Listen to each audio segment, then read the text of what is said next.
Bonjour à toutes et à tous. Oui, juste une petite introduction pour bien signifier les choses. C'est un bureau d'études, l'atelier de Lille, qui a réalisé cette étude, accompagné, pour bien préciser les choses. Ça marche là? Vous entendez? Là, là, sous le menton. Là, là. Bon. C'est un bureau d'études, l'atelier de Lille, qui a réalisé cette étude, accompagné de l'architecte et du paysagiste conseil de l'État.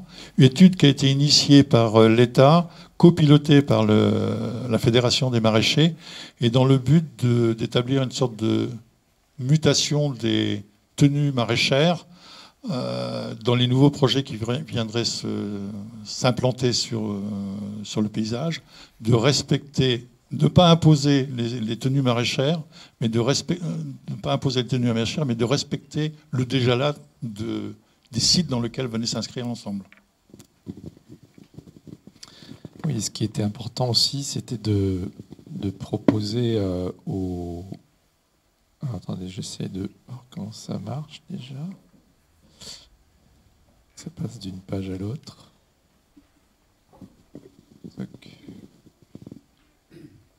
Attendez. Juste pendant qu'il établit ces petits réglages, l'étude a été réalisée aussi dans le but de faire une sorte d'acceptabilité de la population par rapport aux tenues maraîchères, puisqu'il y avait un certain nombre de remarques ou de réflexions par rapport à l'étendue de ces tenues maraîchères. Et le but de cette étude, c'était d'établir un cahier des charges qui vienne en fait faire en sorte que les implantations soient des notions de projet et viennent bien en acceptation avec ce que pouvaient penser les habitants des sites et des lieux. Oui, donc c'est vrai que sur un territoire aussi, ce qui est important, c'est qu'on soit tous partenaires et quand on est usager en fait de ce territoire, on habite, les maraîchers, eux, on utilise le sol pour produire et pour fabriquer de la nourriture et nous nourrir. Donc c'est important qu'ils soient reconnus pour ça, que malgré tout, s'il y a des implications, des incidences sur le paysage, il faut essayer de les intégrer au mieux et puis qu'elles soient le plus participatives avec les habitants du lieu dans lequel ces installations s'inscrivent. Et puis il y a une dimension aussi dans le grand paysage qui peut être liée à l'acceptation par le touriste qui vient de l'extérieur et puis qui apprécie ce territoire, pas parce que seulement il produit, mais aussi parce qu'il a une certaine beauté, il est apprécié, etc. Donc c'est vrai que dans cette étude, ce qui est intéressant, c'est tout d'abord, en dehors de ce lien qu'on a essayé de créer, qui a été créé entre les maraîchers et le bureau d'études, c'était d'arriver à faire un premier travail on va dire pas de synthèse, mais plutôt de diagnostic, d'essayer de définir un peu des enjeux sur ce territoire. Donc l'étude que vous pouvez trouver d'ailleurs sur le site de la préfecture, sur le site internet de la préfecture, est tout à fait accessible à tous. Il y a 3 parties. Il y a la partie enjeux diagnostic. Il y a une autre partie qui est plus sur les propositions. Et puis je crois qu'il y a une petite fiche synthétique, de 12 pages, qui permet de montrer comment on peut arriver à intégrer les dispositifs maraîchers dans le paysage en prenant en compte toute une série d'éléments que vous connaissez tous aujourd'hui et dont on parle beaucoup. La question de l'eau, la question du végétal, de la biodiversité, donc la faune et la flore, et également l'histoire du site, la culture qui vous anime ici sur ce territoire. Et le travail de l'étude, c'est d'abord ça. Peut-être vous le voyez sur le sommaire, en fait, c'est vraiment une analyse systémique qui prend en compte tous ces éléments, y compris la question urbaine, les transports, et puis tous les usages qu'on peut avoir aussi sur un territoire, c'est-à-dire la balade en vélo, voilà, les promenades, mais aussi le travail, très important. Donc, dans la proposition, enfin, donc, l'étude, comment dire, elle s'inscrit d'abord sur ce territoire. Vous voyez ici, par exemple, sur les photos aériennes, où se situe. Alors là, vous avez Nantes et la plaine maraîchère qui est ici. Mais l'étude ne s'inscrit pas uniquement sur cette plaine maraîchère, mais également sur comment on peut venir installer des tenues maraîchères dans des espaces qui sont aussi sur du vignoble, anciennement, puisqu'on voit de plus en plus maintenant de ce qu'on appelle les GAP. Je suis désolé, on fait souvent des petits acronymes. Ça marche, ouais. J'ai appuyé sur le bouton. C'est des éléments de protection pour l'agriculture, en fait, pour ce qui est produit en dessous, pour pouvoir augmenter les productions annuelles et maîtriser le climat qu'on peut avoir sous ces structures. Ça peut être des GAP, ça peut être donc en plastique, ça peut être aussi des serres, donc en verre. Et ça forme des paysages, comme vous voyez aussi sur les photos du bas, où effectivement il y a un impact relatif, où on voit plutôt des surfaces blanches qui parfois ressemblent un peu à de l'eau. On se demande, la première fois que je suis arrivé sur le département, ça m'a étonné. Je connaissais Almeria, qui est en Espagne, mais je ne connaissais pas ici. Alors évidemment, ce n'est pas aussi caricatural, hein. Je voulais pas focaliser là-dessus, hein, mais voilà, c'est tout à fait. C'est pas tout à fait la même chose. Mais vous verrez d'ailleurs que dans l'étude, il y a des exemples qui sont pris à Almeria pour montrer aussi quel pourrait être le risque. Hein, c'est justement d'éviter d'arriver sur quelque chose de trop caricatural et presque invivable pour les maraîchers. C'est-à-dire que vous n'êtes plus dans un espace, végétal, où on voit le sol, etc. Mais vous êtes plus que dans des structures dans lesquelles on travaille et ça devient presque entre guillemets une zone d'activité. C'est pas moi qui le disais d'ailleurs, c'est ce que disent certains maraîchers quand ils réfléchissent à qu'est-ce que ça pourrait donner si on continue au fil de l'eau, si je puis dire. À augmenter sans arrêt en fait cette occupation du territoire par ces dispositifs, et qu'il faut à des moments trouver des respirations, réduire un peu les surfaces. Enfin, vous allez le voir, on a essayé de montrer ça dans cette étude. Donc, quand on fait une analyse évidemment paysagère, on s'inscrit dans une géographie, on l'étudie, on essaie de voir quels sont les points de vue, comment l'eau arrive dans les différentes terres qui sont utilisées. Donc il y a un contexte sur lequel il faut qu'on travaille, qu'on analyse, pour qu'ensuite les propositions qui sont faites au niveau des solutions possibles soient cohérentes. C'est un espace qui est, vous le voyez par exemple sur cette carte, c'est ce qui est en bleu-vert, dans le fond de la vallée. Donc c'est un espace assez important, enfin, qui est très, très étendu, où l'eau, vous avez la Loire qui s'inscrit dans ce dispositif. Il y a il y a également des boires, c'est ce qu'on appelle les boires, et il y a des canaux, et il y a tout un dispositif de drainage par des anciens fossés, qui sont des dispositifs qui sont cohérents avec l'utilisation du sol pour pouvoir l'exploiter, pour pouvoir l'utiliser au mieux. Et en général, vous avez des systèmes de haies qui viennent compléter le dispositif et qui permet de donner aussi toute une dimension, biodiversité, etc., dans la plaine. Certaines cartes montrent en fait donc tous les dispositifs de ligne de force du paysage, On peut voir ici différentes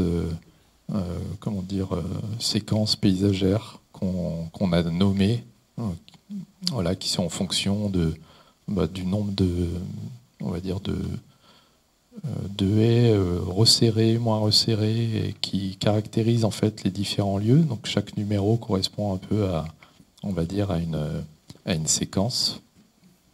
Et dans le dispositif ensuite des propositions, vous verrez qu'il y a un lien entre la séquence paysagère qui a été nommée, on va dire, et puis les propositions qui sont faites.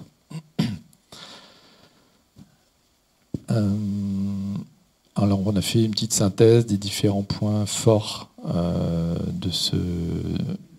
la plaine. Oui, c'est ça. L'eau comme élément très fort de transition, de respiration paysagère. Évidemment, c'est un fluide vital pour les productions. Le végétal comme marqueur de séquence paysagère. Alors vous avez vu dans ce tableau qui est un peu systémique, on va dire, il permet de synthétiser et de détailler aussi ce qu'on peut définir comme des éléments intéressants. Trame végétale, par exemple, il y a des prairies, des arbres, des vergers, des haies liées à la ripicile. Donc la ripicile, c'est ce qui est lié en fait à la présence de l'eau. Une haie en plein champ, vous n'aurez pas les mêmes espèces faunistiques ou floristiques qu'une haie qui se trouve le long d'un cours d'eau ou d'un fossé, souvent en eau. Vous aurez en fait des espèces différentes. Et ces systèmes de haies sont importants parce qu'ils permettent de filtrer l'eau, de rétendre l'eau, mais aussi de réenrichir les sols avec les feuilles, qui ne sont pas toujours des éléments d'ailleurs appréciés par les maraîchers, parce qu'ils rentrent dans les tunnels, donc il faut trouver un certain recul, je ne me trompe pas, par rapport aux tunnels ou aux entrées dans les serres. Donc ce qu'il faut, c'est trouver la juste interaction entre les éléments essentiels du paysage de ce territoire et les manières de faire aussi des maraîchers qui peuvent aussi adapter, bien entendu, mais il y a des choses sur lesquelles il est difficile de trop s'adapter, donc il faut trouver les bonnes cohérences.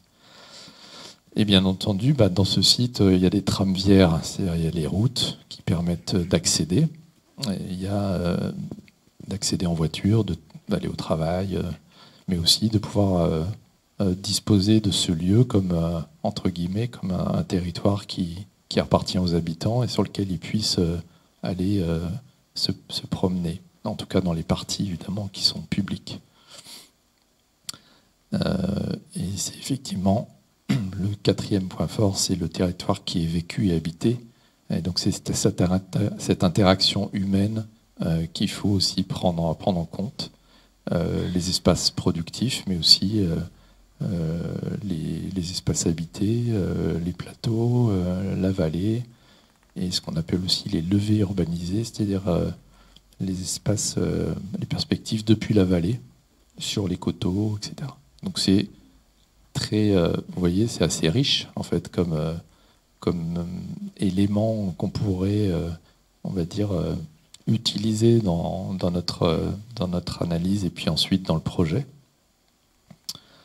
Et puis il y a effectivement aussi des points faibles, c'est-à-dire comment on retrouve un peu quand même des contraintes, certains thèmes comme l'eau par exemple, qui est aujourd'hui un élément qui est peu valorisé, en tout cas sur le territoire à l'époque de l'étude, qui était plutôt dispositif de drainage et sur lequel il y avait assez peu de cheminement qui était en tout cas proposé pour la promenade et puis aussi pour son efficacité en termes de drainage.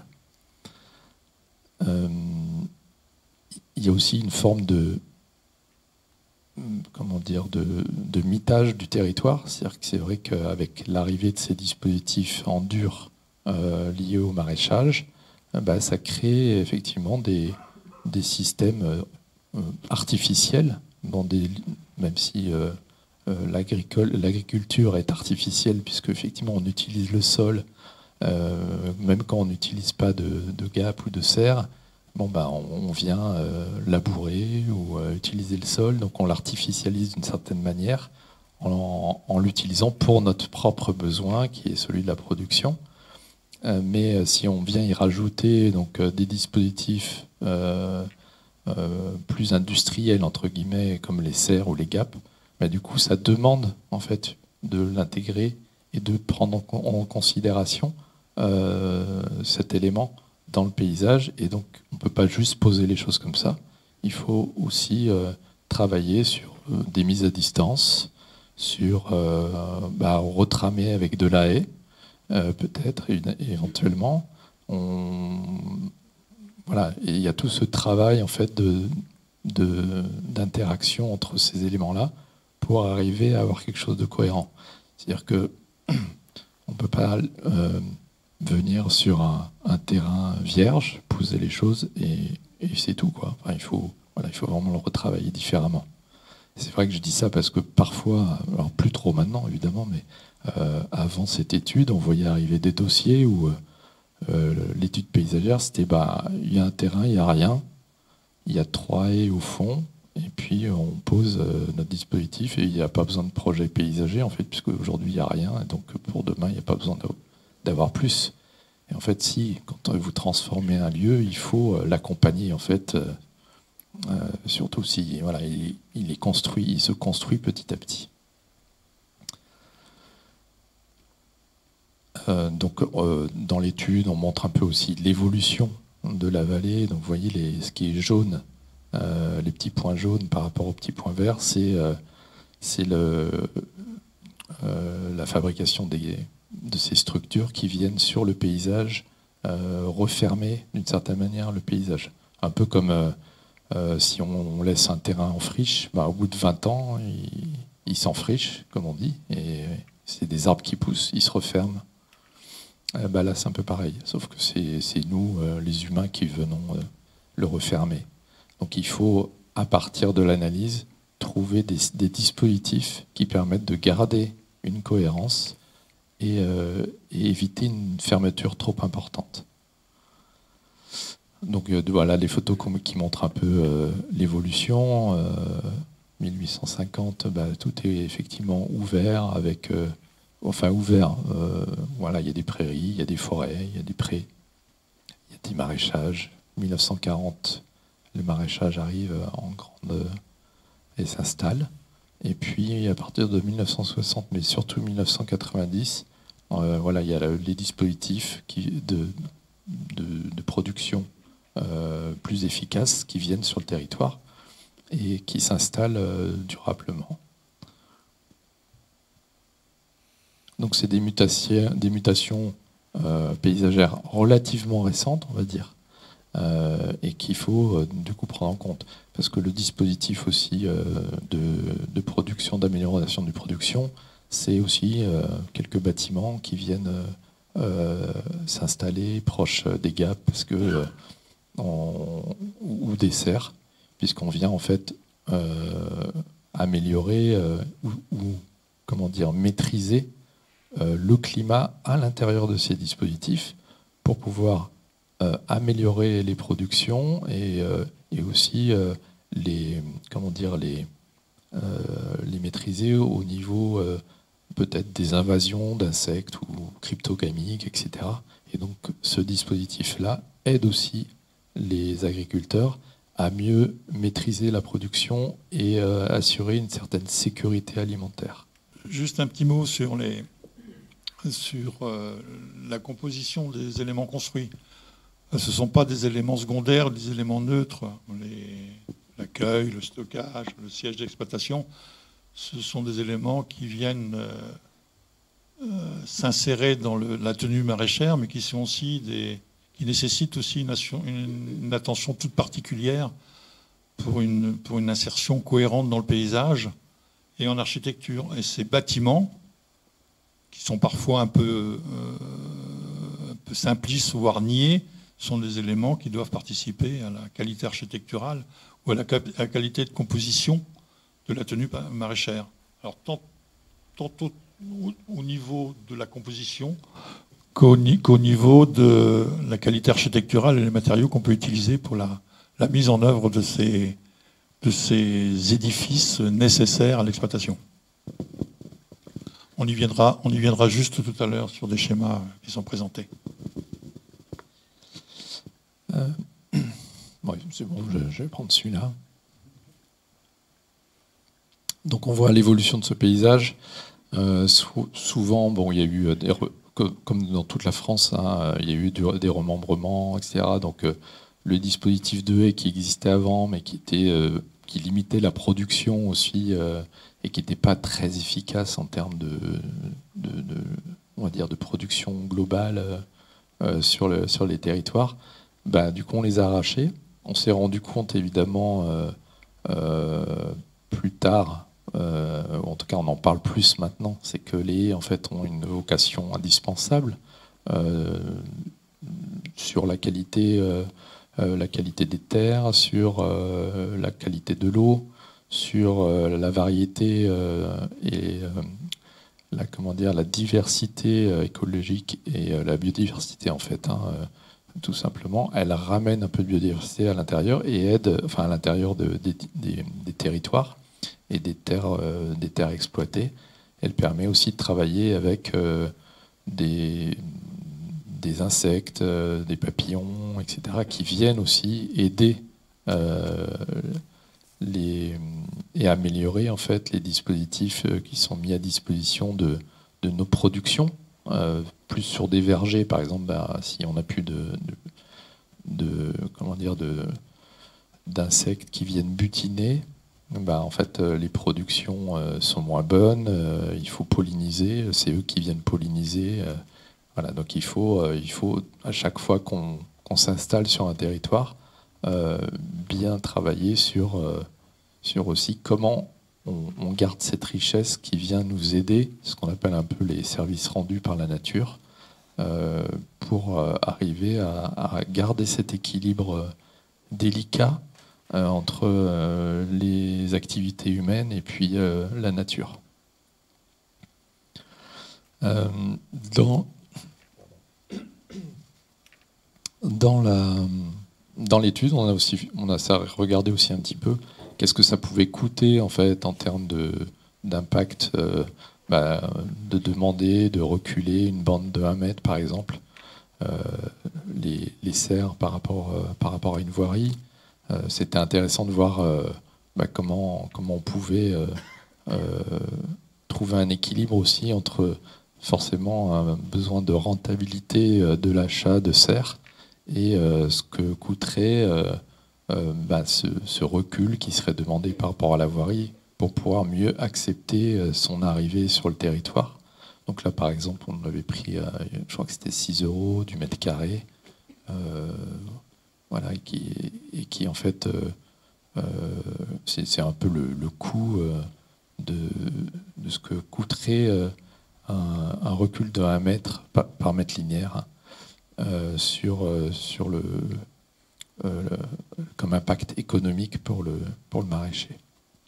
Je ne rentre pas dans les détails des coûts, mais c'est important de le prendre en compte aussi dans les demandes et les manières d'organiser les tenues maraîchères. On en est à combien de temps? C'est bon. Donc, sur l'évolution un peu globale du site, je vais essayer d'accélérer. J'en suis à quoi, un quart d'heure? Une forte croissance. Ok, bon, ça va.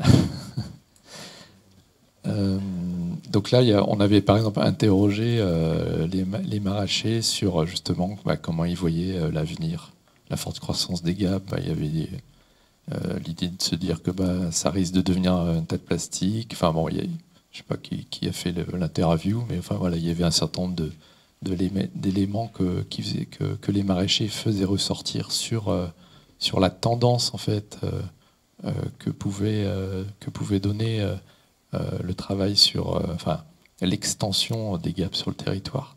Donc il y avait la vallée serait un tas de plastique, une colonisation des serres et des GAP, Pour continuer à exister, il faudra continuer à construire des gaps au vu des pressions écologiques, celles du consommateur. On est obligé de faire de plus en plus de gaps et de moins en moins de plein champ, parce qu'il y a une demande tout simplement, on consomme des produits alimentaires et il faut pouvoir produire suffisamment.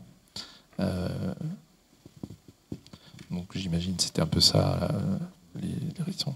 Il y avait aussi l'évolution organisationnelle. On demandait un peu, demain, il ne sera plus que 3-4 grandes entreprises sur l'ensemble. Bon, c'est peut-être un peu caricatural, mais c'est vrai que la tendance, c'est quand même qu'il y ait des regroupements et qu'à chaque entreprise, en fait, essaye de se regrouper avec une autre pour...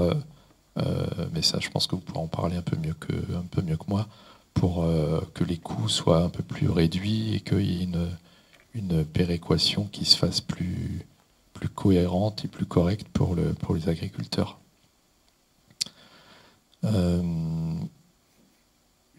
Voilà, et puis des choses sur les préoccupations paysagères. Les gaps pourraient potentiellement devenir des serres pour apporter de l'outil technique. Et il faut faire perdurer la préservation du paysage, mais comment faire en sorte que ce soit bien intégré? Voilà, ça montre aussi que les maraîchers s'interrogent sur l'avenir de leur outil de travail au regard de ce que peuvent en penser les habitants et au regard des paysages sur lesquels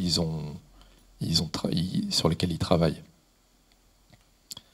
Donc on a sorti un petit bilan, une croissance forte des gaps dans la vallée, les regroupements donc, des exploitations, les perspectives possibles vers le bio.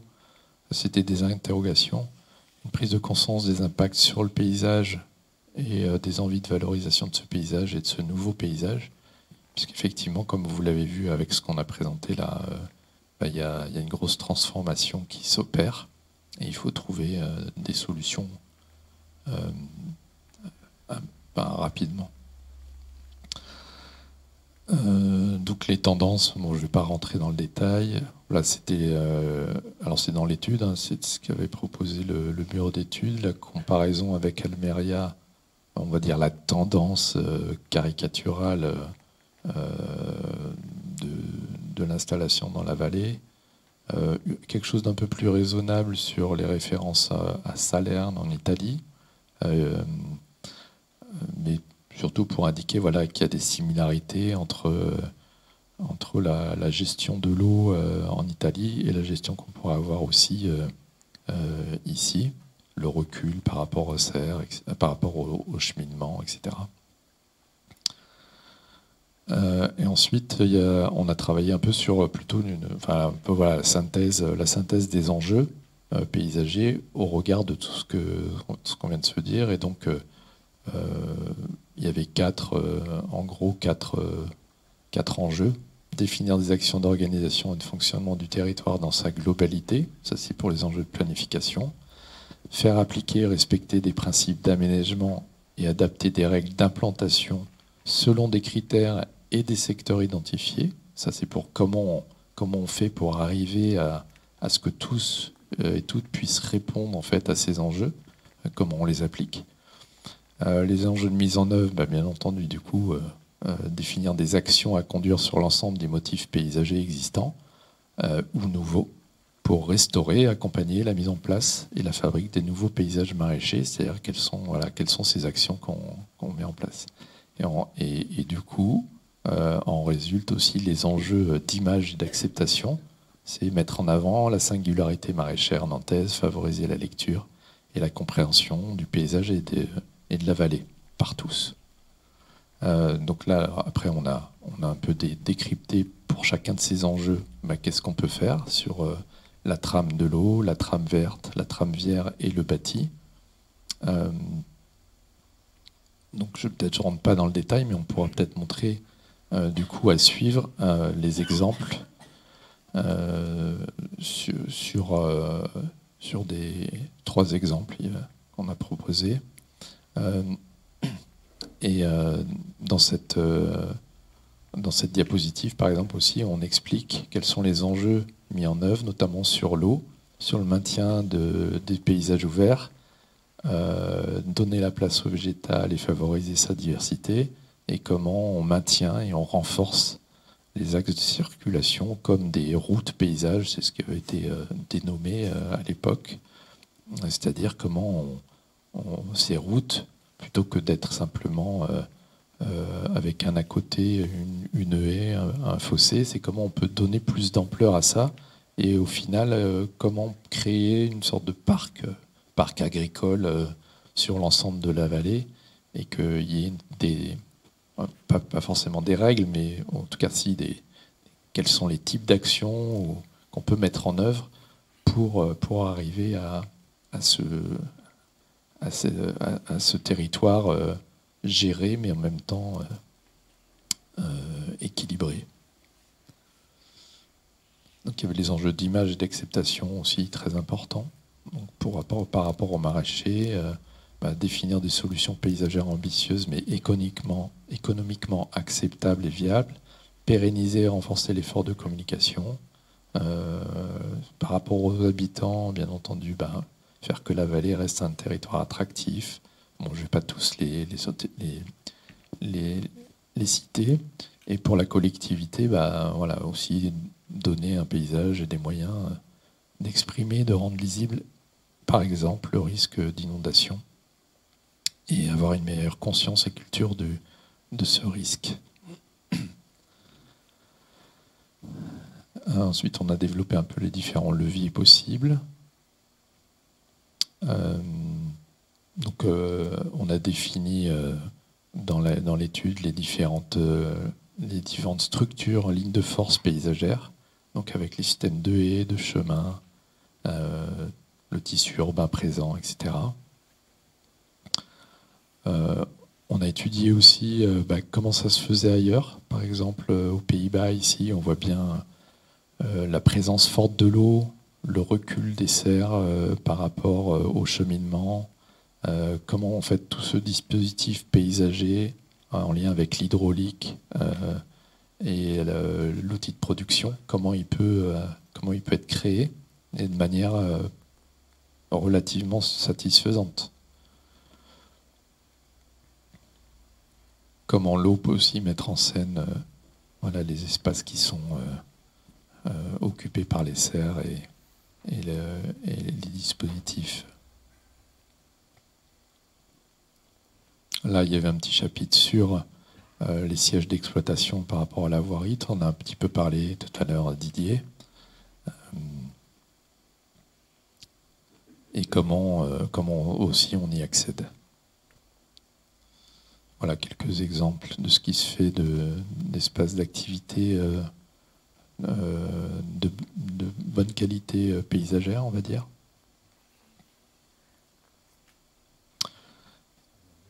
Et quand on arrive maintenant aux enjeux, voilà, c'est comment à partir des enjeux qu'on vient d'exprimer sur le grand paysage, la trame verte et bleue, qualité de l'eau, etc., qu'est-ce qu'on peut mettre en face pour trouver des solutions.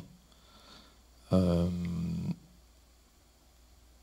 vais essayer du coup de vous parler maintenant des exemples.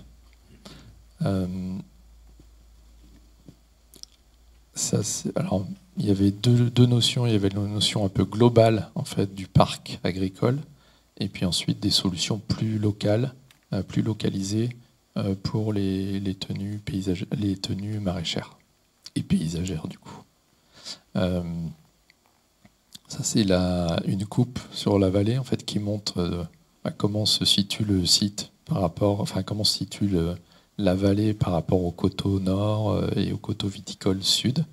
Ça c'est l'état actuel on va dire, et qu'est-ce qui peut être proposé en fait dans le dispositif pour améliorer l'impact paysager de ces dispositifs. C'est-à-dire on introduit, je vous refais un petit, on pourra faire le jeu des 7 erreurs, ou en tout cas des 7 nouveautés. Voilà, c'est d'amener en fait tout un dispositif vierge accompagné par du végétal, accompagné par de l'eau existante déjà évidemment, mais comment on pourrait mettre en valeur en fait cette structure existante. Ça c'est un point très important. En plan, voilà ce que ça peut donner. Alors c'est un peu large, on a beaucoup dézoomé, mais c'est pour montrer voilà comment on s'installe il y a le canal des Bardets ici que vous voyez, comment il peut être inscrit en fait dans une épaisseur végétale intéressante, comment une structure centrale aussi pourrait être développée pour accompagner le développement des serres et de la culture sous abri. La ceinture jardinée le long de la Loire, qui peuvent être aussi des éléments très intéressants, puisque avec l'inondabilité, il y a des éléments, il y a des morceaux de territoire qu'on ne peut pas utiliser, ou en tout cas on ne peut pas mettre de support de serre et de gap sur ce dispositif. Là, on a essayé de montrer aussi comment on peut, à partir des éléments qu'on a exprimés sur les enjeux, comment on peut organiser globalement en fait les dispositifs d'organisation propres à chaque tenue maraîchère. Vous voyez, les petites flèches, c'est pour indiquer justement ces directions, etc. Ensuite, on a fait des zooms. Il y a 3 sites. Peut-être qu'on va on peut travailler. Je peux vous montrer un peu déjà le premier, comment il pouvait s'organiser. Alors, il est localisé en haut à droite ici, à l'entrée nord. Là, on zoome un petit peu dessus. Ils n'étaient pas nommés exprès à l'époque. Je ne sais pas si vous les connaissez. Je sais plus. C'est au début du canal des Bordets. Donc là, on montre un petit bloc diagramme pour montrer comment il s'inscrit dans la géographie, en bordure de coteaux, enfin pas très loin des coteaux. Vous avez ici le chemin du canal, et puis la partie concernée par le projet. Ça, c'est l'état actuel, donc, où on montre un peu justement peut-être les points faibles du site, comment, par rapport à une qualité paysagère, comment justement on va pouvoir l'améliorer.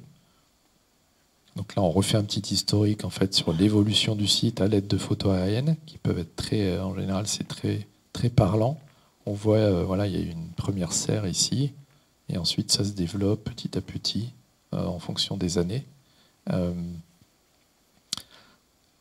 Là, c'était le projet du porteur de projet, la manière dont il voulait organiser sa tenue maraîchère avec un système de récolte d'eau.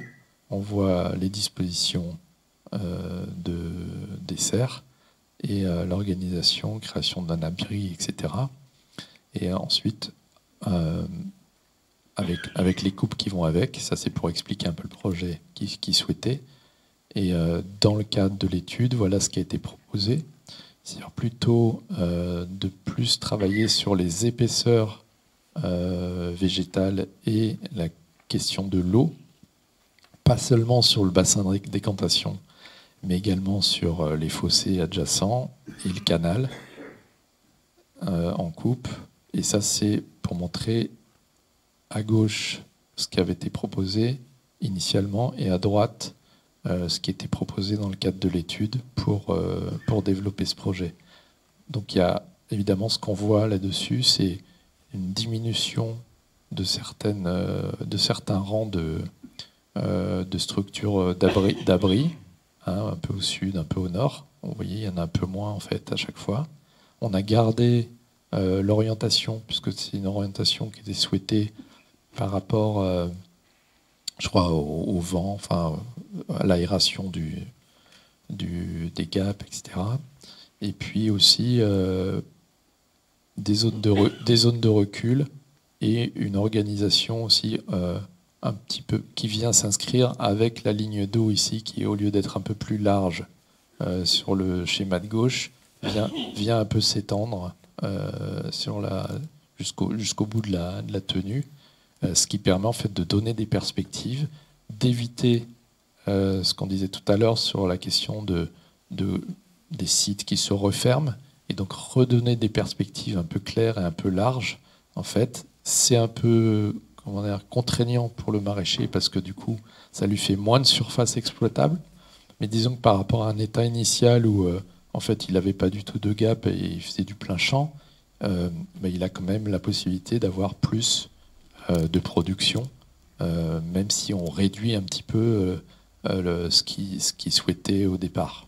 Sur la différence entre les deux plans, c'est-à-dire l'existant et le projet, on voit bien que dans la partie centrale, et Jérôme vient de signifier, une certaine forme de composition formelle qui reprend les géométries des gaps en partie haute, c'est-à-dire le plan d'eau a un développement linéaire qui est dans la géométrie des gaps nord.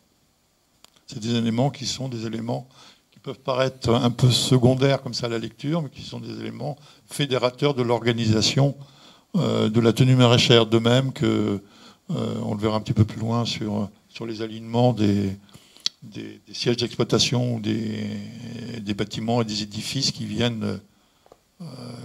sont nécessaires, qui viennent se construire à proximité des gaps. Alors, on a pris un exemple, la vue existante, par exemple, de ce projet. Voilà ce que ça peut donner en termes de projet une fois qu'il y a eu l'installation. C'est-à-dire qu'on essaie d'épaissir, les fossés ne sont plus des fossés, mais viennent accompagner les structures de gap. Alors là, c'est une version, par exemple, où les structures viennent plus vers le chemin. Et la deuxième proposition, c'est de faire une bande de recul, ce qui permet aussi d'avoir un espace plus ouvert et d'être moins frontal. Je vous repasse le précédent. Voilà. Là, on est un peu collé, même s'il y a quand même de l'espace grâce au canal. Et il y a une version où on garde une bande de plein champ, en fait, de maraîchage de plein champ, et on repousse un peu l'horizon des gaps. Voilà. Et par contre, ce qui est intéressant, c'est d'orienter les gaps de manière à ce que, quand ils sont ouverts sur la façade, ici, en fait, vous avez une sorte de transparence, et vous n'avez pas justement cet aspect un peu frontal, c'est-à-dire que quand c'est ouvert, vous voyez les gens travailler, enfin, il y a une animation aussi de cet espace qui, lorsqu'il est dans l'autre sens, je dirais, vous avez plutôt un mur blanc. Et c'est ça qui crée en fait du désagréable, enfin quelque chose qui peut être assez prégnant et pas forcément agréable pour quelqu'un qui vient de l'extérieur, enfin qui n'est pas maraîcher, qui n'a pas forcément l'habitude de voir ça. C'est juste aussi un effet vitrine sur les espaces publics, c'est-à-dire qu'on voit l'intérieur des gaps en représentation sur les deux espaces publics, la voirie plus le cheminement piéton ou vélo qui est à proximité. Donc c'est une découverte de l'intérieur des gaps. Et, je veux dire, les exploitants montrent leur culture aux gens qui se baladent ou qui circulent à proximité. Un autre exemple. Oui, c'est ça. Je voulais dire, oui, c'est ça. Voilà, avec le travail avec le canal et la haie. Voilà les aménagements qui peuvent être proposés. Alors, avant, après. Pardon ? Il n'y a pas d'eau, là, il n'y a pas de canal. Là. Non, là non, mais en fait, quand vous voyez, là en fait vous avez un comment dire, un fossé. Le fossé, là, il est transformé en quelque chose d'un peu plus large. Alors, il se remplit pas, ça dépend. Il n'y a même pas de fossé. Il y est là. En fait, vous l'avez là, en fait. Vous l'avez ici, pardon. Oui, il est derrière, mais c'est bon, ça, voilà, c'était il y a 5. C'était il y a 6 ans, donc ça a peut-être évolué. Voilà. Non, certainement. Et justement, on va en discuter après de l'intérêt ou pas de cette étude et si elle a eu un impact sur les manières de faire. Donc voilà, enfin, c'est quels sont les possibles et comment on peut faire évoluer les choses. Là, on voit aussi un travail sur... alors, c'est le bâtiment d'exploitation. Ouais, okay. Un travail sur l'accueil avec une signalétique un peu qualitative sur l'arrivée au bâtiment de stockage ou le siège d'exploitation qui lui est proposé dans le cadre de l'étude avec un bardage, mais qui peut recevoir d'autres éléments architecturaux qui sont peut-être plus en rapport même d'ailleurs avec les gaps, c'est-à-dire de mettre des structures métalliques, retrouver une architecture qui soit en harmonie avec la construction des serres ou des gaps et qui viennent s'insérer d'une manière cohérente avec l'ensemble de la tenue maraîchère. Je pense qu'il est important, c'est les éléments qui peuvent paraître là encore secondaires, mais c'est les petits murets qui sont en proximité, vous voyez, qui viennent bien signifier l'occupation du site et comment on peut aller au bâtiment d'accueil. Dans l'état actuel, c'est pas ça, hein, mais bon. C'est peut-être pas ça, mais ça aurait pu être ça. Voilà. Ouais. En tout cas, voilà, ça faisait partie de cette proposition à l'époque. Peut-être, je sais pas, on peut passer, du coup, voilà, peut-être au gabarit, rapidement. Je sais pas si je les ai. Excusez-moi, j'avance vite, parce qu'on va pas rentrer dans trop de détails. C'était ça? Ah oui, à la fin. Voilà, c'est là. C'est ça. Là, vous avez des images aussi de la composition spatiale, à la fois des gaps et des bâtiments, les édifices qui sont à proximité. Alors c'est le siège d'exploitation, c'est du stockage, c'est aussi la plateforme logistique de retournement qui est en deuxième séquence, c'est-à-dire derrière, et des alignements entre les gaps et le bâtiment de stockage qui font en sorte que ça vient s'intégrer d'une manière cohérente avec les éléments construits des grands abris. Et on voit les deux schémas, les éléments qui sont en partie haute, en petites vignettes existants. Est-ce que ça pourrait être dans le cadre du projet?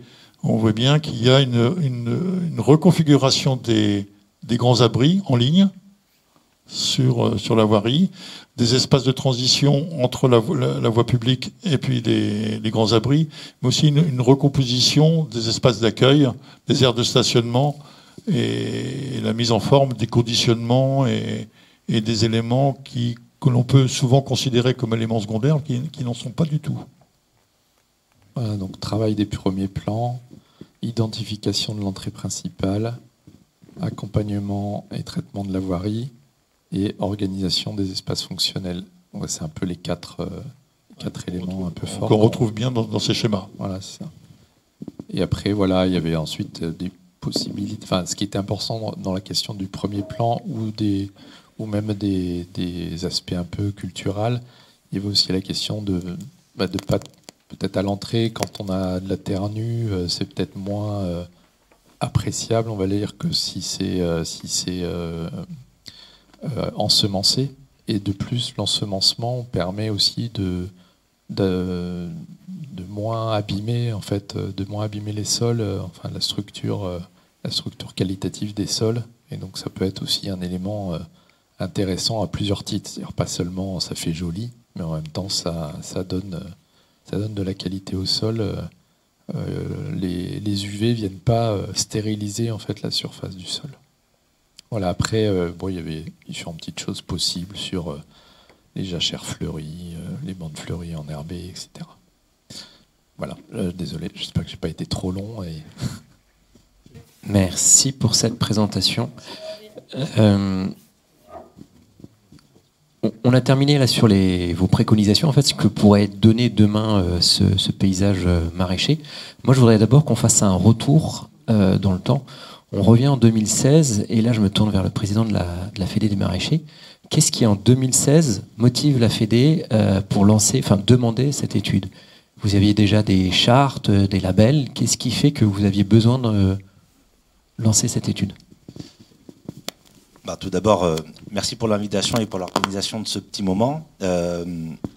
C'est un sujet compliqué. Et pourquoi il y a eu cette étude? C'est parce que la Fédération des maraîchers nantais a un rôle, évidemment, en premier lieu envers ses adhérents, envers les producteurs, aussi et surtout envers les collectivités territoriales. Et le souhait de cette étude, c'est qu'il y a de l'écoute et il y a une forme de prise de conscience. Nous, on est avant tout producteurs. Et les grands articles, Oui, ça bloque des fois. Nous, on l'analyse sous l'angle de la production. Il faut pas négliger aujourd'hui la quantité de bienfaits que ces serres nous apportent. Nous apportent en termes de... Je peux faire longtemps là-dessus, donc je vais le faire synthétique, mais en termes de qualité de production, de maîtrise des intrants, de conditions de travail. Il y a un petit élément récent aussi qui arrive aujourd'hui. On a analysé attentivement le rapport du GIEC régional, qui fait état aujourd'hui du réchauffement climatique et de ses possibles conséquences. Et on le voit depuis 2-3 ans, on va dire une augmentation des aléas climatiques. Et aujourd'hui, quand on a des gels tardifs ou des choses comme ça, on a des impacts sur les cultures et on entend beaucoup maintenant le besoin de se protéger ou en tout cas de se prémunir de ces aléas. Donc quand on parle de grands abris plastiques où justement on s'affranchit des pluies d'orage ou des grêles ou des choses comme ça, c'est un outil de sécurisation de la production. Et enfin, un dernier élément, là aussi c'est un élément récent, mais déjà à l'époque, le chiffre qui ressort aujourd'hui, c'est qu'en France, on apporte un fruit et légumes sur 2. Et donc il y a, par exemple, au Salon de l'Agriculture de cette année, le ministre de l'Agriculture qui annonce un plan de souveraineté alimentaire fruits et légumes en expliquant qu'il faut qu'on change cette trajectoire, c'est-à-dire qu'on a besoin de produire en France. Donc nous, en tant que producteurs, on se dit, on a une injonction, nous. On a une injonction qui nous dit, il faut produire des légumes de qualité, des légumes sur le territoire français, des légumes sains, des légumes le plus responsables possible. Donc, on bosse en avance. Et après est venue, on va dire, la perception sociétale de ces outils-là. Et c'est vrai que le premier enjeu quand on dépose des projets de ce genre, il faut le reconnaître, il n'est pas paysager.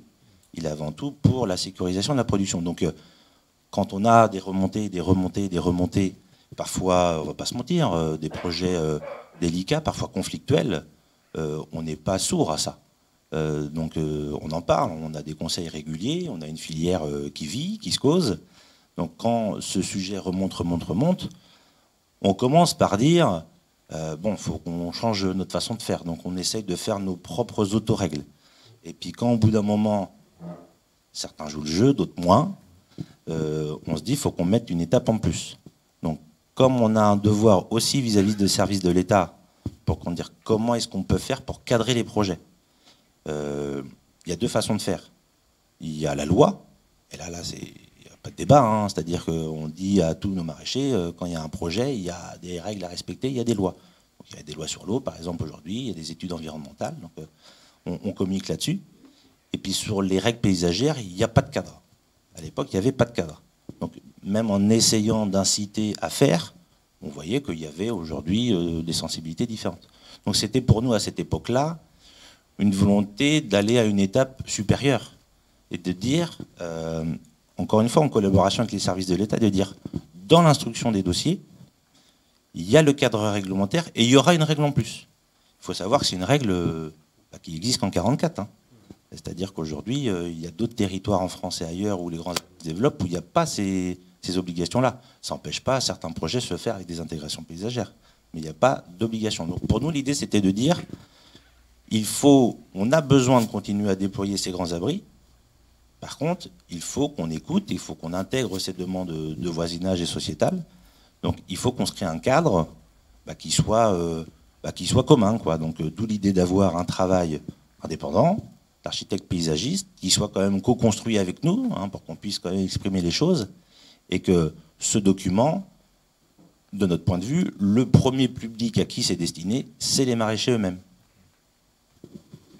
Donc en fait, si je comprends bien, l'un des objectifs peut-être serait de transmettre cette étude aux collectivités, les mairies, les intercommunalités, pour que lors de l'instruction des permis de construire, on puisse rappeler à l'ordre ou en tout cas encourager le porteur de projet à mieux faire ou à respecter certaines normes, c'est ça? Alors oui, je vais même aller un peu plus loin. Il y a plusieurs publics à qui on a diffusé cette étude. Le premier public, comme je viens de le dire, c'est les maraîchers avant tout. Et nous, notre message en tant que fédération, c'est de dire c'est indispensable. Chaque projet doit être doté d'intégration paysagère en le transformant en disant c'est une règle réglementaire. C'est pas le cas. Mais dire de toute façon, si vous avez un projet qui n'a pas ce volet-là, il ne sera pas instruit. On a même monté en même temps un copil co-animé avec les services de l'État pour inciter les maraîchers à dire avant de déposer vos projets, venez les présenter dans ces instances de concertation dans lesquelles il y a les services de l'État, il y a nous, il y a les collectivités territoriales pour le présenter et pour peut-être le revoir si besoin. Donc le premier public, c'est les maraîchers. Nous, on avait aussi un autre public qui était les bureaux d'études, parce que plein de bureaux d'études aujourd'hui n'étaient pas informés de ça, donc ils faisaient un peu à l'ancienne, quoi. Voilà, on dessinait, on avait une parcelle carrée, on faisait des grands abris carrés, puis en avant. C'est comme ça que ça se faisait avant. Et là, donc, nous, on avait ce travail-là. Mais ça, c'est un travail, je dirais, qui se fait encore, parce que c'est un peu long. Certains disent, attends, c'est écrit dans quelle loi? C'est écrit dans aucune loi, mais c'est un peu une loi qu'on s'auto... c'est une charte, quoi. Donc, il faut faire ce travail-là encore d'insister. Donc, les bureaux d'études, les constructeurs, parce qu'aujourd'hui, le projet, il se fait d'abord avec les constructeurs. Et c'est eux qui dessinent les premiers plans. Donc c'est vrai qu'eux aussi, on a dû leur dire, attends, les plans, c'est plus comme ça qu'il faut les faire, il faut qu'on intègre ces matchs de recul. Donc il a fallu aussi diffuser. Et là, c'est pareil. Au début, il n'y avait pas, je dirais, c'était pas de la réticence, mais c'était, attends, explique-moi pourquoi vous faites tout ça. Donc on réexplique, donc tout ça, ça prend un peu de temps. Et puis il y a évidemment les services instructeurs. Donc dans les services instructeurs, il y a l'État et puis donc les collectivités territoriales. Du coup, ma question elle se tourne vers la DDTM. Est-ce que ça vous arrive souvent d'avoir des chambres professionnelles, des représentants de métiers qui viennent vous voir en vous disant on a besoin d'un coup de main, aidez-nous à définir des chartes. Est-ce que ça arrive fréquemment ou au contraire, est-ce que c'est quelque chose un peu spécifique? Autre que la Fédération des maraîchers, vous voulez dire, oui. C'est assez rare en fait, et donc on souligne... ce fait que ce qui était intéressant là, c'est qu'on a fait un partenariat. Toutes les informations nécessaires pour le bureau d'études pour qu'il puisse prendre en compte aussi les manières de faire, l'économie du projet, tous ces éléments en fait qui sont le préalable pour un maraîcher à pouvoir développer son projet. Du coup, on les a eus. Ça a permis au bureau d'études en fait de proposer une étude qui nous semble très intéressante pour ça, pour les solutions qu'elle amène. Après, peut-être que sur la mise en application, je pense que c'est important, il faudra en discuter. Mais on a continué à avoir des projets qui n'étaient pas toujours qui prenaient pas forcément très bien en compte les propositions, mais c'est probablement parce que la fédération n'arrivait peut-être pas à les transmettre à ces gens-là et que du coup on a été obligé de notre côté de donner notre avis sur essayer de contraindre un peu, pas contraindre mais aussi contraindre en fait quand il n'y a pas de bonne volonté à développer et à essayer de s'insérer dans ce dispositif. C'est vrai que ce qui serait intéressant, c'est qu'il y ait un réel travail sur ce qu'on pourrait appeler, ce que j'ai un peu appelé tout à l'heure le parc agricole. Je pense que ce serait intéressant. Ça se fait à Marseille, ça se fait à Rennes, ça se fait à Barcelone, dans plein de villes et de métropoles, on va dire. Et je pense que c'est intéressant parce que déjà, rien que pour l'acceptation aussi, et puis le lien à créer honorable entre des gens qui travaillent la terre et puis les habitants, il y en a un grand besoin aujourd'hui. On voit bien dans les médias que les agriculteurs sont souvent mis au banc parce qu'on leur a appris qu'il fallait utiliser telle chose, et revenir en arrière aujourd'hui. C'est pas forcément facile. Il faut trouver des solutions pour faciliter ces choses-là. Moi, je pense que le bio, c'est hyper important, personnellement.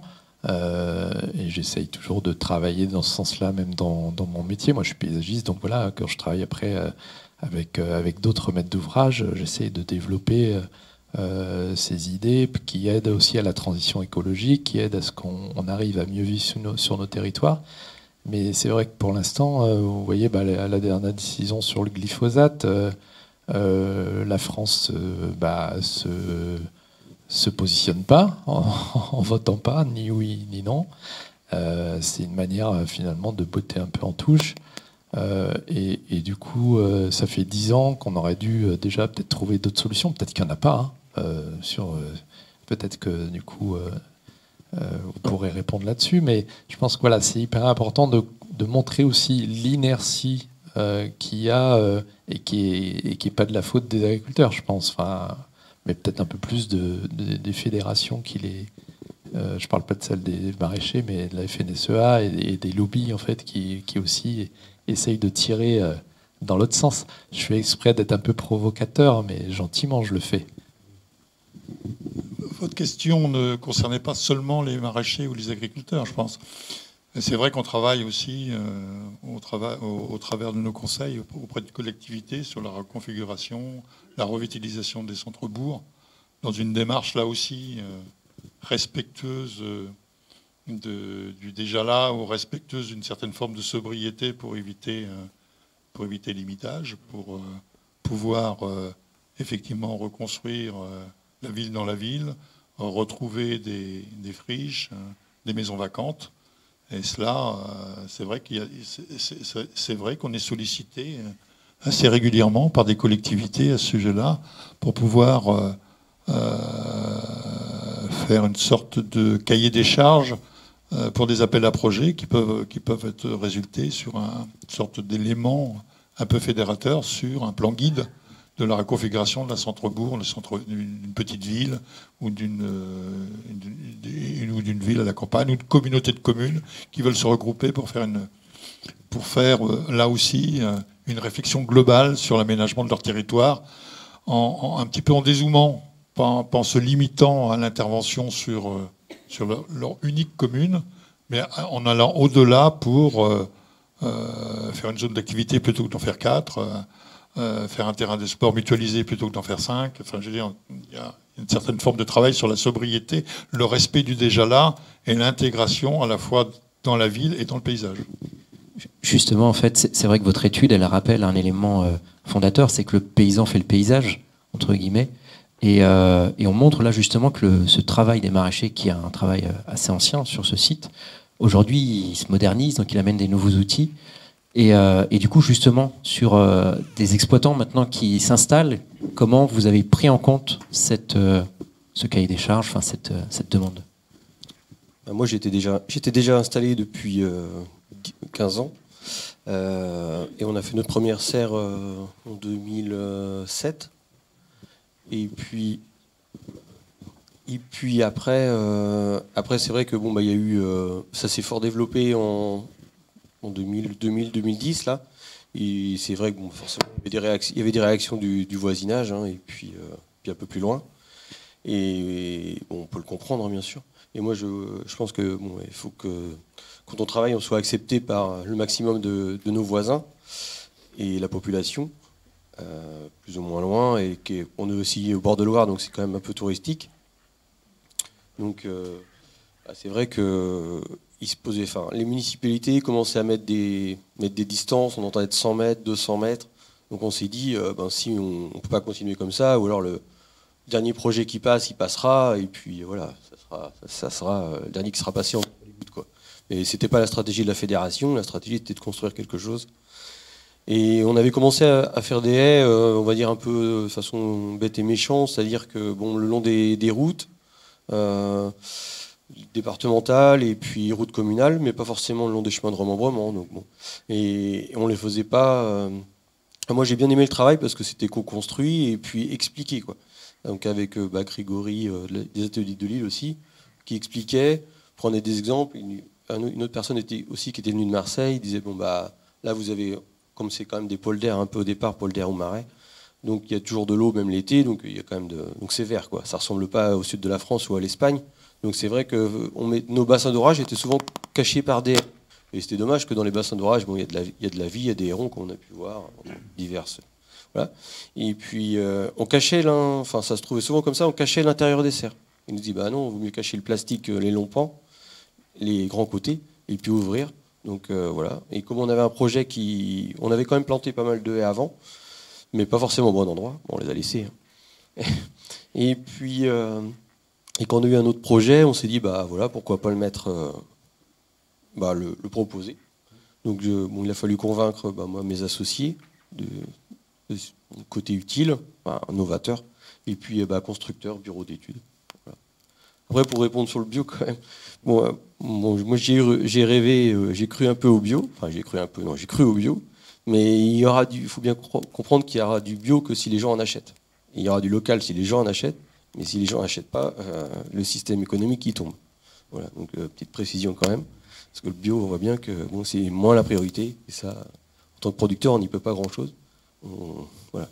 Par contre, l'acceptabilité de nos outils de production, ça reste, enfin, je pense que c'est quand même important qu'on y travaille.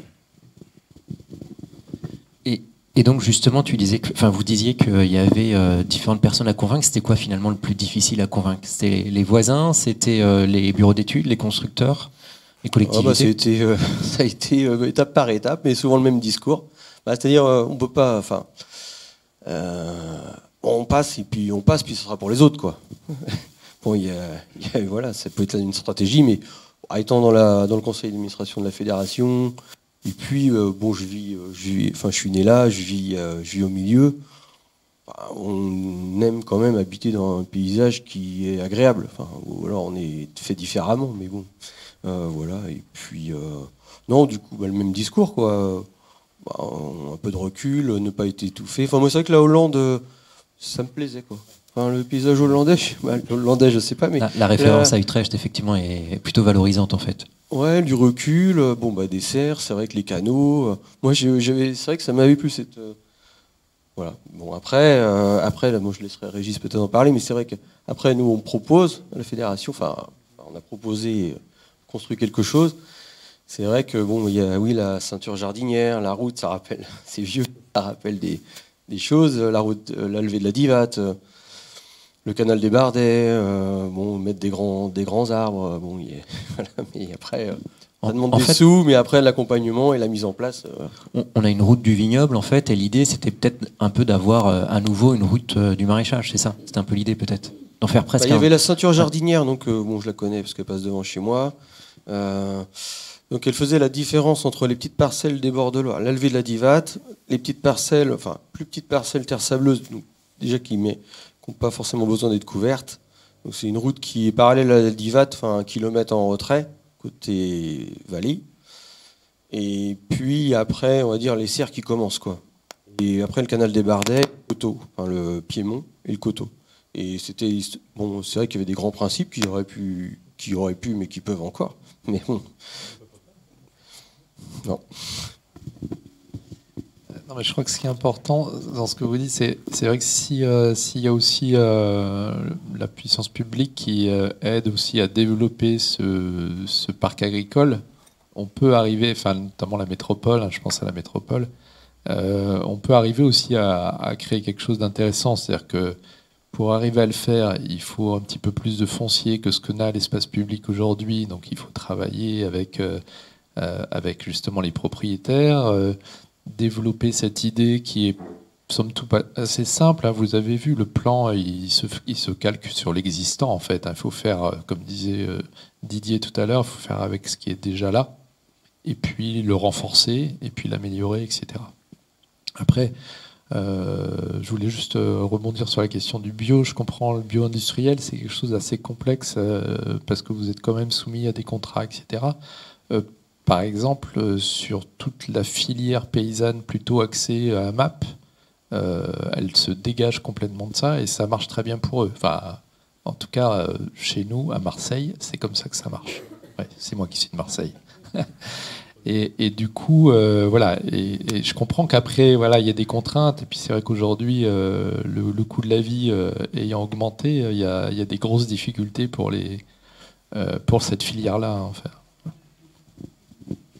Mais il ne faut pas lâcher quand même. Hein. Et juste sur les surfaces, c'est vrai que, bon, là, ça demande un petit peu de surface. La serre qu'on a construite en site pilote, là, c'est Marjoletterie à côté de la Chevette. Bon, il y a un petit peu de recul, un peu de place de perdu, on va dire, productive, hein, mais après, voilà, pour l'acceptabilité. Après, c'est vrai qu'il y a certains reculs qui sont imposés par la loi, au niveau des départementales de 25 mètres, voire même des fois 40. Bon, c'est peut-être dommage de perdre, parce qu'il y a quand même 3-4 départementales qui traversent la vallée. Bon, c'est peut-être des surfaces perdues bêtement, parce que je ne pense pas qu'il y aura de 4 voies sur ces départementales. Non, mais c'est peut-être là qu'il peut y avoir peut-être des compensations pour qu'il y ait des projets il y ait des surfaces de laisser à certains endroits, et puis pour que ça puisse être construit plus près de l'onde départementale. Justement aussi, ce qui est intéressant dans l'étude, on ne l'a pas abordé là, c'est le coût en fait de ce projet. C'est-à-dire qu'on voit l'impact financier pour les maraîchers qui jouent le jeu. Ok, vous travaillez entre guillemets pour le bien-être commun, pour l'acceptabilité en fait de votre projet, mais derrière ce travail-là, ça veut dire moins de rendement, ça veut dire aussi des coûts d'entretien derrière qui, à un moment, se répercutent forcément quelque part dans l'assiette. Et donc c'est ça aussi qui était intéressant dans votre étude et qui explique parfois les démarches de certains maraîchers qui tirent les prix vers le bas et qui forcément du coup en termes de qualité paysagère ne sont pas forcément au rendez-vous. Là où je peux réagir à ça, c'est que cette étude d'intégration paysagère elle a été donc beaucoup communiquée. On a eu quand même une bonne série de projets qui ont été construits en tenant compte de cette charte. Et ces projets ont été beaucoup débattus lors des fameux comités de pilotage qu'on a essayé d'installer. Ce qui est intéressant de retenir, c'est que quasiment tous ces projets à ces moments-là, il n'y en a pas un qui s'est fait. Il n'y en a pas un qui s'est fait. Pourquoi ? Parce que justement, les maraîchers venaient avec cette idée de jouer le jeu. Donc déjà, il ne faut pas négliger le coût des études. Et on en rajoutait une autre. Donc les gars jouaient le jeu. Et il faut reconnaître que dans l'instruction de ces dossiers-là, on a souvent eu, plus d'injonctions à faire encore un peu plus de recul, un peu plus de largeur de raie, etc. Et il y a beaucoup de projets, et je le parle parce que moi le premier, ça a amené à un moment donné à ce que le projet devenait quasiment plus cohérent, plus tenable. Et c'est vrai que c'est pas un tabou pour nous cette notion de rentabilité. C'est vrai qu'il y avait certaines parcelles qui auraient pu accueillir des projets avec une intégration paysagère. Il y a ces parcelles où les projets ont été abandonnés, mais il s'avère que ces projets, du coup cette parcelle, il n'y a pas eu d'aménagement du tout. On a des parcelles, on va dire, ouvertes en céréales où on aurait pu avoir justement un peu d'aménagement paysager. Le fait est qu'aujourd'hui, il n'y en a pas du tout d'aménagement. Donc c'est vrai qu'il y a eu parfois, je pense en tout cas, des souhaits paysagers qui étaient complètement légitimes par rapport à tout ce que vous expliquez, mais qui étaient franchement mal équilibrés. Et c'est vrai qu'on a aujourd'hui... Parce que moi, je voulais revenir un peu à Almeria, parce que vous avez abordé plein de sujets quand même, entre le bio, le glyphosate, Almeria. C'est important de nuancer quand même. Et aujourd'hui, il n'y a pas du tout d'intention de faire Almeria. Almeria, c'est 40 000 hectares. La maraîchère, c'est 2500, 3000. Et le maraîchage nantais, on est à peu près à 4500. On en est quand même assez loin. Et je pense qu'il y avait malgré tout quand même pas mal de bonne volonté de la part des maraîchers. Et j'ai envie de dire, alors pour certains, c'était plutôt du coup une bonne chose, mais cette charte, et en tout cas ce nouveau niveau d'instruction, a fait arrêter, a fait annuler pas mal de projets. Et ça, c'est des trucs qu'on ne voit pas, mais ce qui peut être dommage, c'est que des parcelles pour lesquelles il y aurait pu avoir même un peu d'aménagement, même si ça aurait été toujours perfectible, il s'avère qu'il y a des parcelles où du coup il ne se passe rien. Il n'y a pas du tout d'aménagement. Il y a une autre étape qui est difficile à appréhender, et là, alors là, j'ai pas la solution, parce qu'on a vu des belles cartographies quand on est en macro, où vous dessinez les grands axes, etc. Et c'est vrai que même nous, on est séduits par ça. Comment est-ce qu'on emmène ces intégrations paysagères à l'échelle macro? Qui c'est qui le porte? Parce que c'est vrai qu'aujourd'hui, nous, on communique auprès de chaque porteur de projet, et donc on a une analyse à la parcelle, au projet. Et c'est vrai que par certains endroits, comment est-ce qu'on fait pour avoir un canal des Bardets aussi végétalisé? Nous aussi, on est vachement séduits par ça. Mais il y a tout un tas de propriétaires, il y a les collectivités territoriales. Donc comment est-ce qu'on emmène un projet paysager à l'échelle d'un territoire, d'un bassin versant, d'une collectivité? Là, j'avoue, on a notre rôle à jouer, indéniablement, mais il n'y a pas que nous.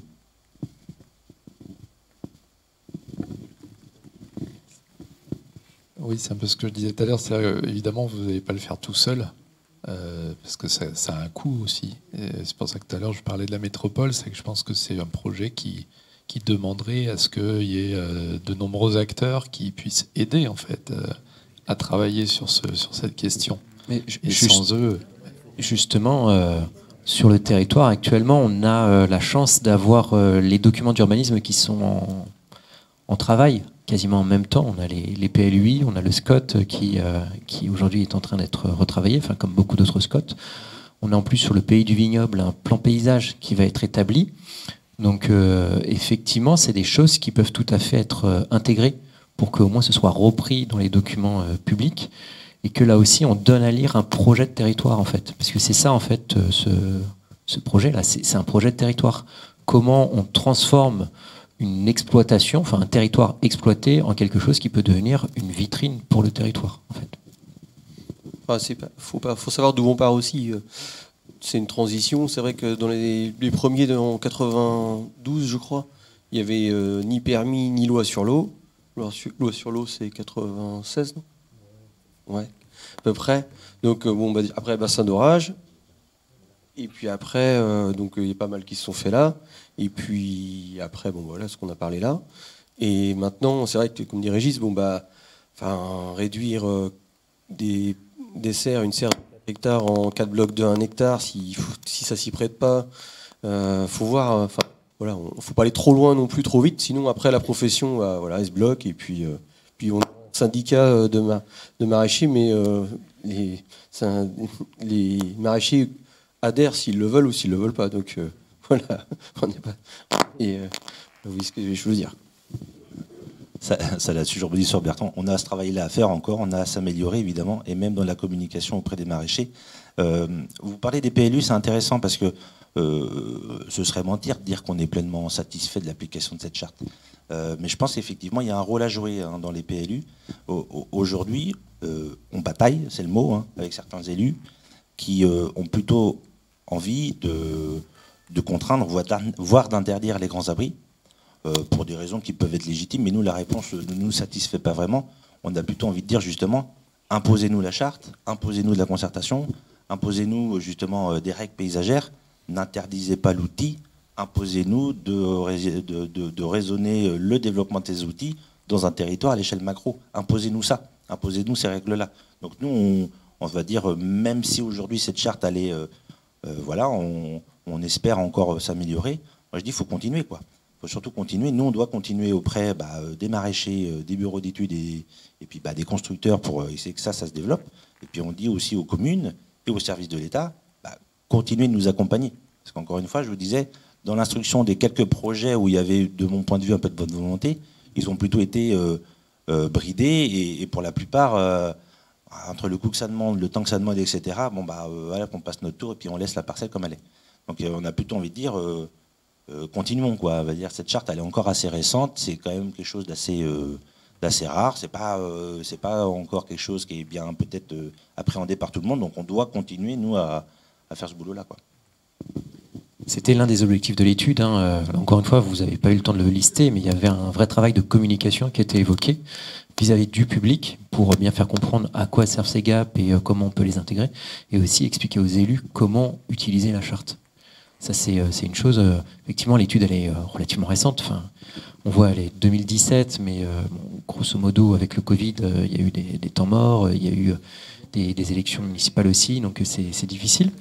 Mais on voit en tout cas l'intérêt que porte cette étude. Voilà.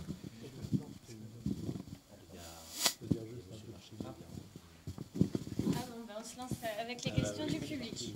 Je veux juste ajouter une toute petite chose avant que vous interveniez.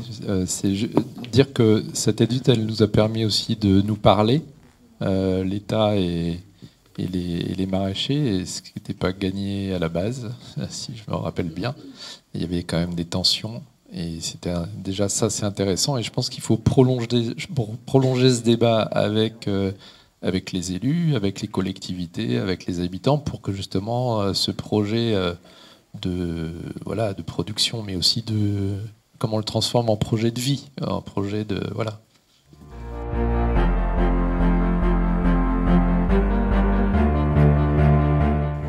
Oui, je m'excuse d'intervenir comme ça, mais tout à l'heure il était question de PLU, PLUI. Je suis Jean-Pierre Marchais, donc je m'occupe à la communauté de communes. Je suis vice-président et en charge de l'élaboration du PLUI de Sèvres-et-Loire. Donc c'est un sujet que je connais fort bien. Nous sommes aujourd'hui au stade du PADD, donc nous sommes très avancés, et nous avons eu une rencontre avec les PPA déjà, avec votre directeur. Pour autant, vous connaissez ma politique, moi étant maraîcher d'origine, mais j'ai pour but aussi l'obligation d'être le plus neutre possible, parce que ne pas défendre particulièrement mon domaine, donc j'essaie de l'être. Pour autant, il n'y a aucune idée de fermeture de quoi que ce soit sur notre territoire aux maraîchers. Ce que nous souhaitons, ce sont des relations saines et constructives.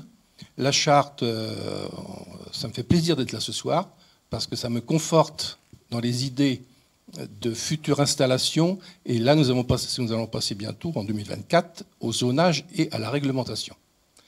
Alors, pour ce qui concerne le zonage, c'est un peu plus compliqué, mais la réglementation, on aura besoin de vous, parce qu'on ne la fera pas sans vous. Aussi bien que la Fédération des vins, que la Chambre d'agriculture en tant que telle, pour l'agriculture classique, entre guillemets, sans péjoratif. Parce que je fais 3 distinguos, les maraîchers, il y a l'agriculture, polyculture, on va l'appeler, et la Fédération des vins, bien entendu. On a la chance dans notre territoire d'avoir 3 économies agricoles, c'est notre richesse d'ailleurs. Donc rien ne se fera sans votre participation. Oui, bonsoir. Ma question, elle porte aujourd'hui le maraîchage. Il n'est plus limité à la plaine de Val-Nantais. Elle s'étend, et notamment du côté de la Planche. Aujourd'hui, du côté de la Planche, c'est important. Alors, je voulais savoir si la charte que vous avez, que l'étude qui a été faite, l'étude qui a été faite et votre préconisation, est-ce que vos collègues qui travaillent sur la Planche sont au courant et comment vous véhiculez cela? Parce que c'est très intéressant, mais le développement du maraîchage, on s'aperçoit que sur le territoire, il est important, et notamment du côté de la Planche, entre le département 44 et également le 85. Donc il faut être cohérent, et cette étude, à mon avis, la DDTM doit la porter et doit la faire connaître aussi. Sinon, c'est une catastrophe. Et puis, je voudrais un peu, non pas polémiquer, mais vous lancer une petite pique sur les exemples qui ont été donnés de ce qu'on appelle la route des maraîchers qui va de Basse-Goulaine à Saint-Julien. Eh bien, c'est bien le contre-exemple. Je vais me permettre de vous répondre sur la Planche parce que je suis exploitant sur la Planche. Et non, mais c'est pour vous dire que la charte, elle est quand même bien communiquée. J'y contribue, très clairement. Et on a d'excellents rapports aussi avec la mairie de la Planche, donc on fait en sorte. Et je crois même que la conférence sur les paysages maraîchers, elle devait d'abord se faire à la Planche. Alors, c'est une conférence qui était prévue l'année dernière sur l'évolution des paysages agricoles de la Planche. Ça prend toute la commune et elle a été annulée et elle est reprogrammée en mars l'année prochaine. J'avais oublié. Et alors, ce que je peux vous dire, il y a des grands abris sur la Planche. Le dernier projet de construction de grands abris, c'est le mien. Il date de 2016. Depuis 2016, il n'y a pas eu de construction de grands abris sur la Planche. J'avais le projet, comme je vous l'ai expliqué. Le projet, on l'a annulé. Donc aujourd'hui, on fait de l'intégration paysagère à d'autres niveaux. Sur la commune de la Planche, on est dans le syndicat de bassin versant de Grandlieu. On a réussi à bâtir un CTO avec le syndicat de Rivière, dans lequel il y a ça sur d'autres bassins aussi, hein, mais on a la mise en place de bacs décanteurs, de plantation de haies, de restauration de mares, j'en fais partie, on est adhérent au réseau EMA. Donc aujourd'hui, cette communication-là, elle n'est pas sur l'intégration paysagère, elle n'est pas uniquement destinée à la vallée, hein, elle est destinée à tous nos adhérents, et je pense aussi à Machecoul, et on a aussi des adhérents en Vendée. Donc là-dessus, c'est un sujet important pour nous. Nous, avant ça, on appelait ça le PADAM. On appelait ça le PADAM. Pour nous, le PADAM, c'était le plan d'aménagement des abords maraîchers. C'est-à-dire qu'on avait évidemment beaucoup d'attention sur la culture, la conduite de culture, les itinéraires techniques, comment on fait évoluer. Et le PADAM avait pour vocation de donner des clés, des outils sur l'aménagement des abords. Donc ça, c'est un travail qui continue tout le temps, et notamment sur la Planche. Je dirais que malheureusement, la communication est de plus en plus facile parce qu'on est de moins en moins nombreux. Donc, sur la Planche, on n'est plus que 5 maraîchers, donc une vente directe et puis 4 entreprises maraîchères. Peut-être qu'on sera moins nombreux demain. Mais en tout cas, oui, la communication, elle se fait. Comme dit Bertrand, on n'a pas encore fédéré tous les maraîchers, donc il y a certainement des trous dans la raquette. Puis après, vous le savez comme moi, et ça, c'est quelque chose qu'on peut des fois regretter, mais il y a des sensibilités aussi. Certains ont plus de facilité à appliquer ces nouvelles règles, et puis pour d'autres, ça demande un peu plus de temps. Et je parle aussi, excusez-moi, je parle aussi de Machecoul, hein, parce que Machecoul, il y a les mêmes questions, les mêmes enjeux, et on est exactement dans la même dynamique. Et aujourd'hui, on discute même avec le conseil régional. Il y a des plans d'action qui se font sur la nappe de Machecoul, où on parle justement de ce besoin de recul, d'intégration paysagère, mais également le besoin de maintenir la capacité de production. Parce que Machecoul est une zone très touristique, où on dit il faut de l'eau potable, mais il faudrait aussi des légumes. Donc ce serait aussi important de maintenir cette capacité de production, de trouver ce bon équilibre. Parce qu'aujourd'hui, Le constat malheureux que nous on fait, c'est que la capacité de production abaisse. Donc si elle abaisse ici, c'est qu'on importe un peu plus. Donc, il faut qu'on trouve aussi le bon équilibre de ce point de vue-là. Bonsoir. Moi, j'ai juste une question par rapport à cet exposé, cette conférence qui est vraiment très enrichissante. Dans les préconisations faites, je voulais savoir si vous aviez prévu un phasage qui priorise les thématiques systémiques que vous avez présentées. Dans les thématiques systémiques, vous avez l'eau, vous avez le paysage, est-ce que vous avez dans votre idée, pour travailler justement avec éventuellement les institutions, de phaser et de prioriser certains axes tels que la gestion de l'eau, par exemple, ou autre? Moi, je vous donne mon cas à moi, là, quand j'ai instruit mon projet.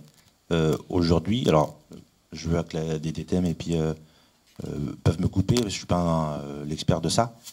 J'ai le sentiment que tout est emmené de front.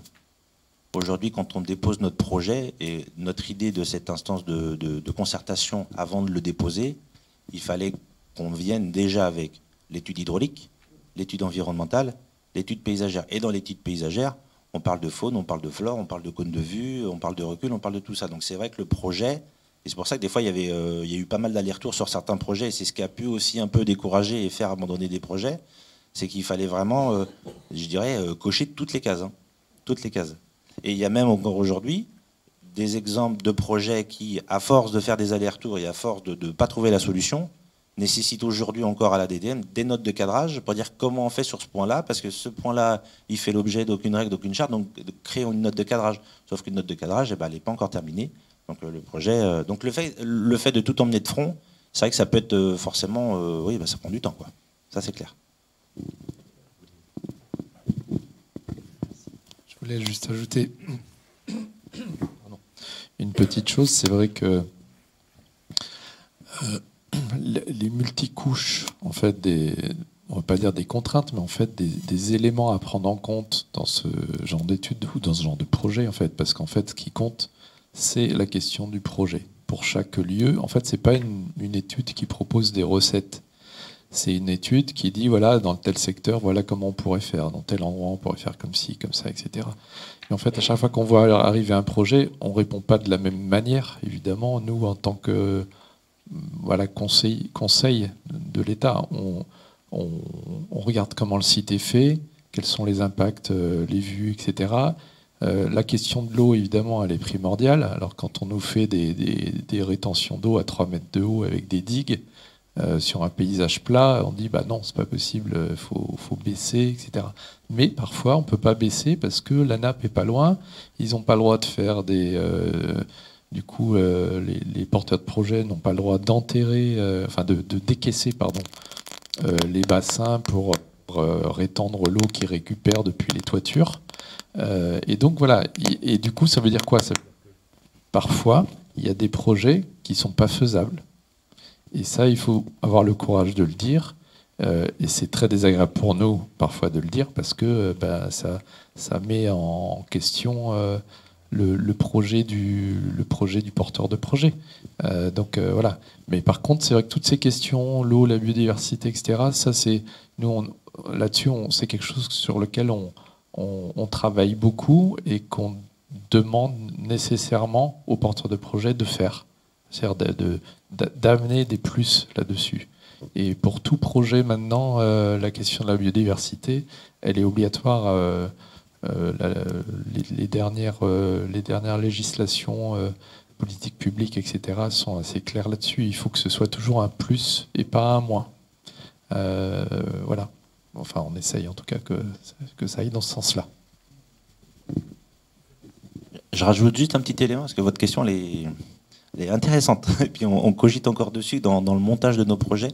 J'ai un exemple concret de ce que vous dites, c'est que, comme vous l'avez bien vu, je pense, on a besoin de faire une étude loi sur l'eau pour dimensionner la gestion des eaux pluviales et donc le bassin d'orage, qui doit donc avoir un certain volume par rapport au projet.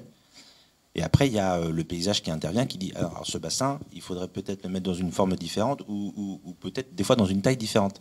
Donc on refait un aller-retour avec l'étude hydraulique, qui dit bah non, moi j'ai besoin d'un certain volume, donc le volume à un moment donné, bah, je peux le faire, je peux pas m'écarter, donc je monte en hauteur, et après le paysage je dis oui, non, vous pouvez, c'est trop.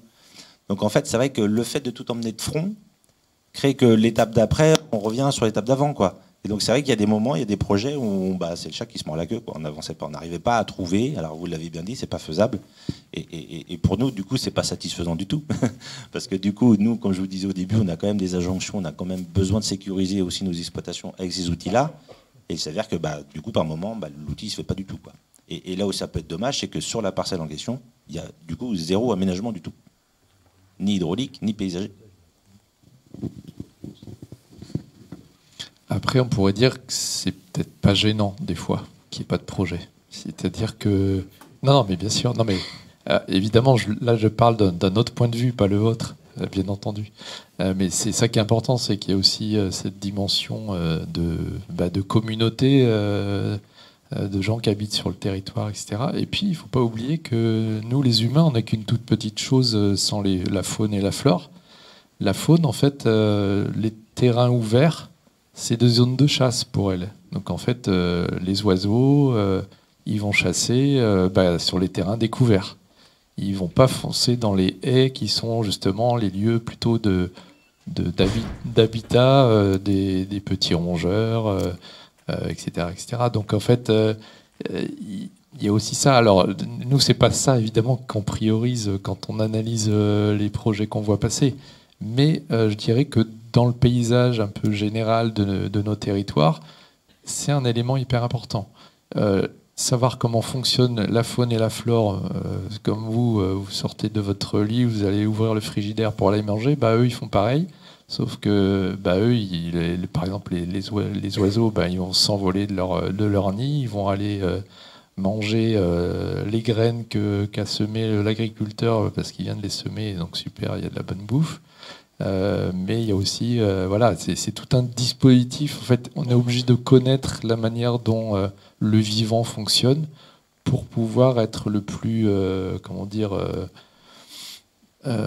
équilibré possible pour qu'on puisse tenir compte de tout ça. Et on peut aussi parler des sols, c'est-à-dire les sols. Vous savez que dans 25 cm de sol sur toute la planète, il y a un tiers de la biodiversité mondiale.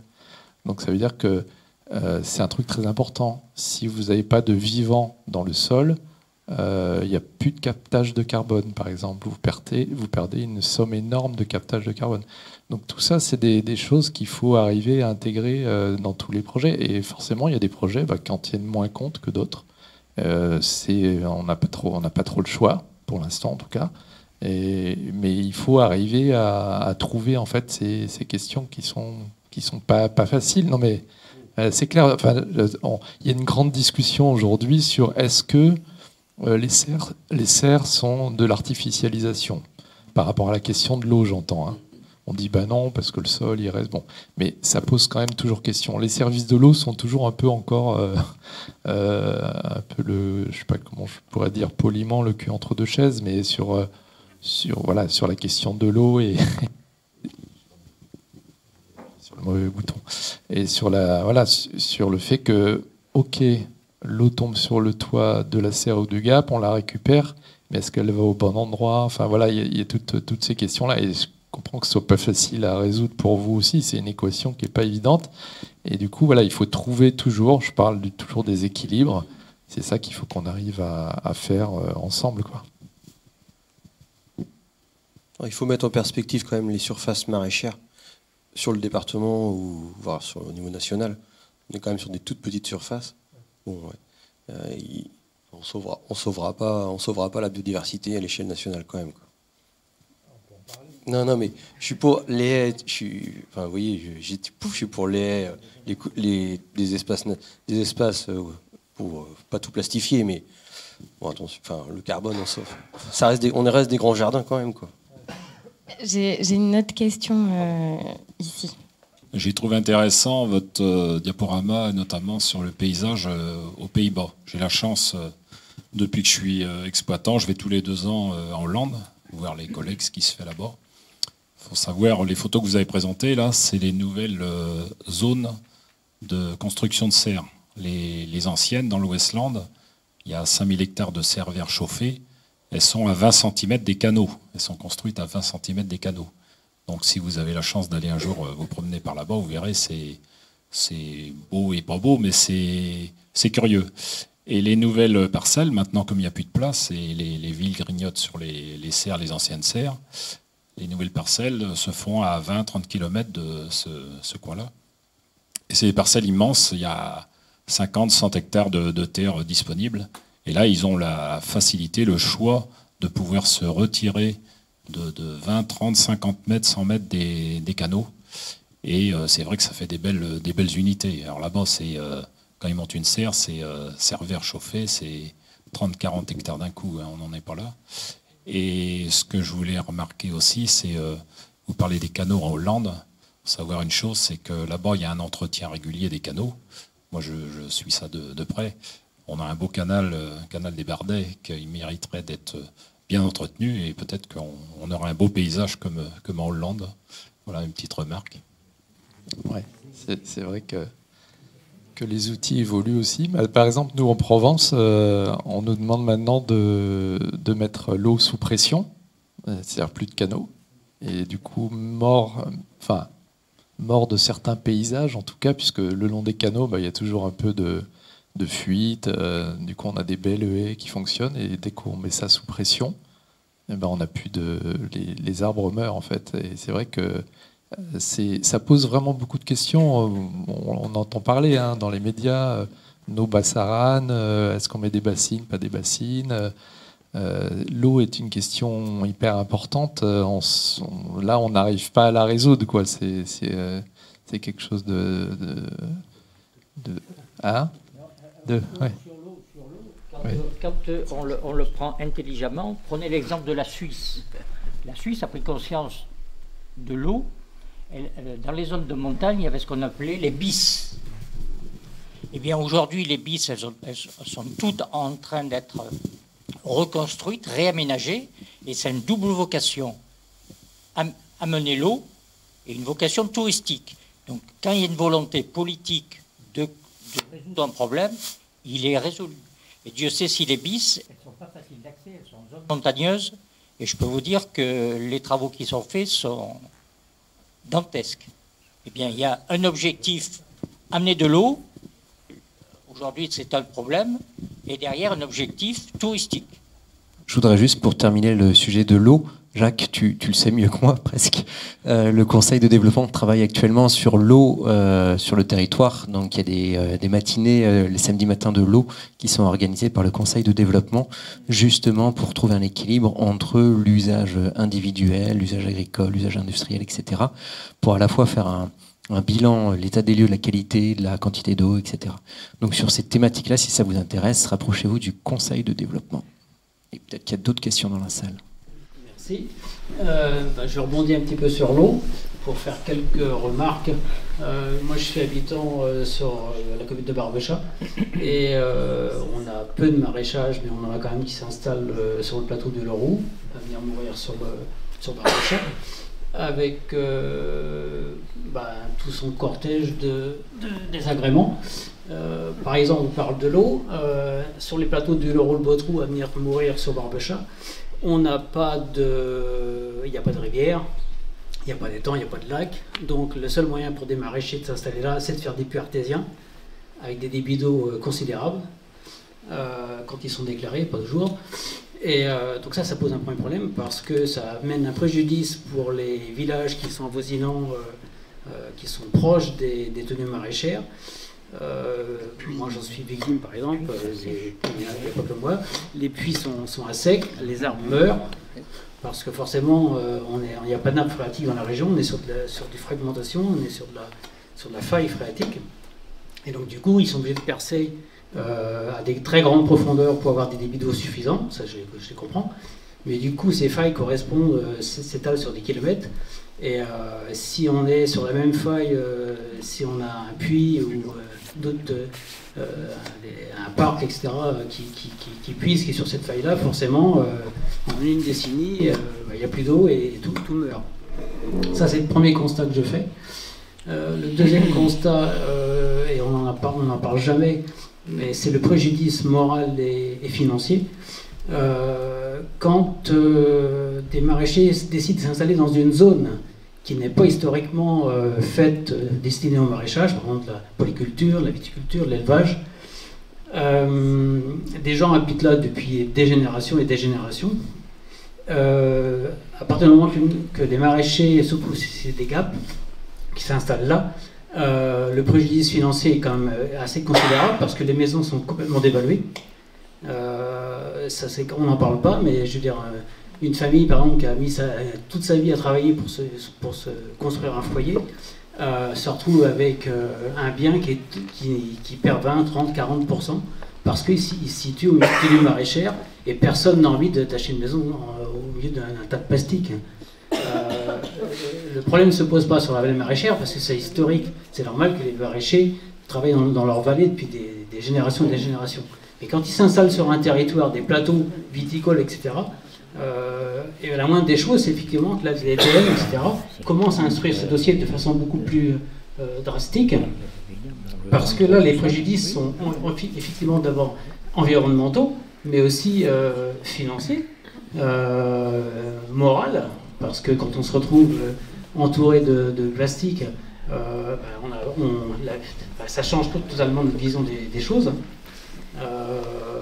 Voilà, donc c'est ma question, c'est ça, c'est pourquoi on ne parle pas de ce préjudice moral et financier sur des zones qui n'étaient pas du tout destinées à être maraîchées. Le maraîchage était fort développé autour de Nantes, voire dans Nantes, et après c'est délocalisé parce qu'il y a la pression foncière qui est arrivée dans les années après-guerre, quoi. Donc le maraîchage n'a pas eu le choix que de se développer ailleurs. Les surfaces restent les mêmes. Et puis, on désintensifie aussi, au lieu de faire 3 cultures, 4 cultures par an, on n'en fait plus que 2. L'été, vous voyez de plus en plus d'engrais verts, de couverts végétaux. Je pense que ça se voit quand même pas mal dans la vallée et ailleurs. Donc, forcément, si vous produisez la même chose sur votre entreprise, il faut plus de surface. Donc, soit ça passe par des serres, soit ça passe par un développement à l'extérieur. Voilà, mais ça c'est aussi, c'est l'agriculture, quoi. Le muscadet s'est fort développé à un moment, et là il est revenu il était divisé quasiment par 2, je crois. La polyculture et élevage, c'est compliqué aussi. Donc c'est les mutations agricoles, voilà, c'est aussi l'agriculture. Après, c'est pour ça que je comprends pour les voisins, mais après le but de cette charte, c'est justement de vivre ensemble, quoi. Après, sur l'eau, on n'a pas. Après, si les forages, si les forages sont autorisés, ou voilà, c'est.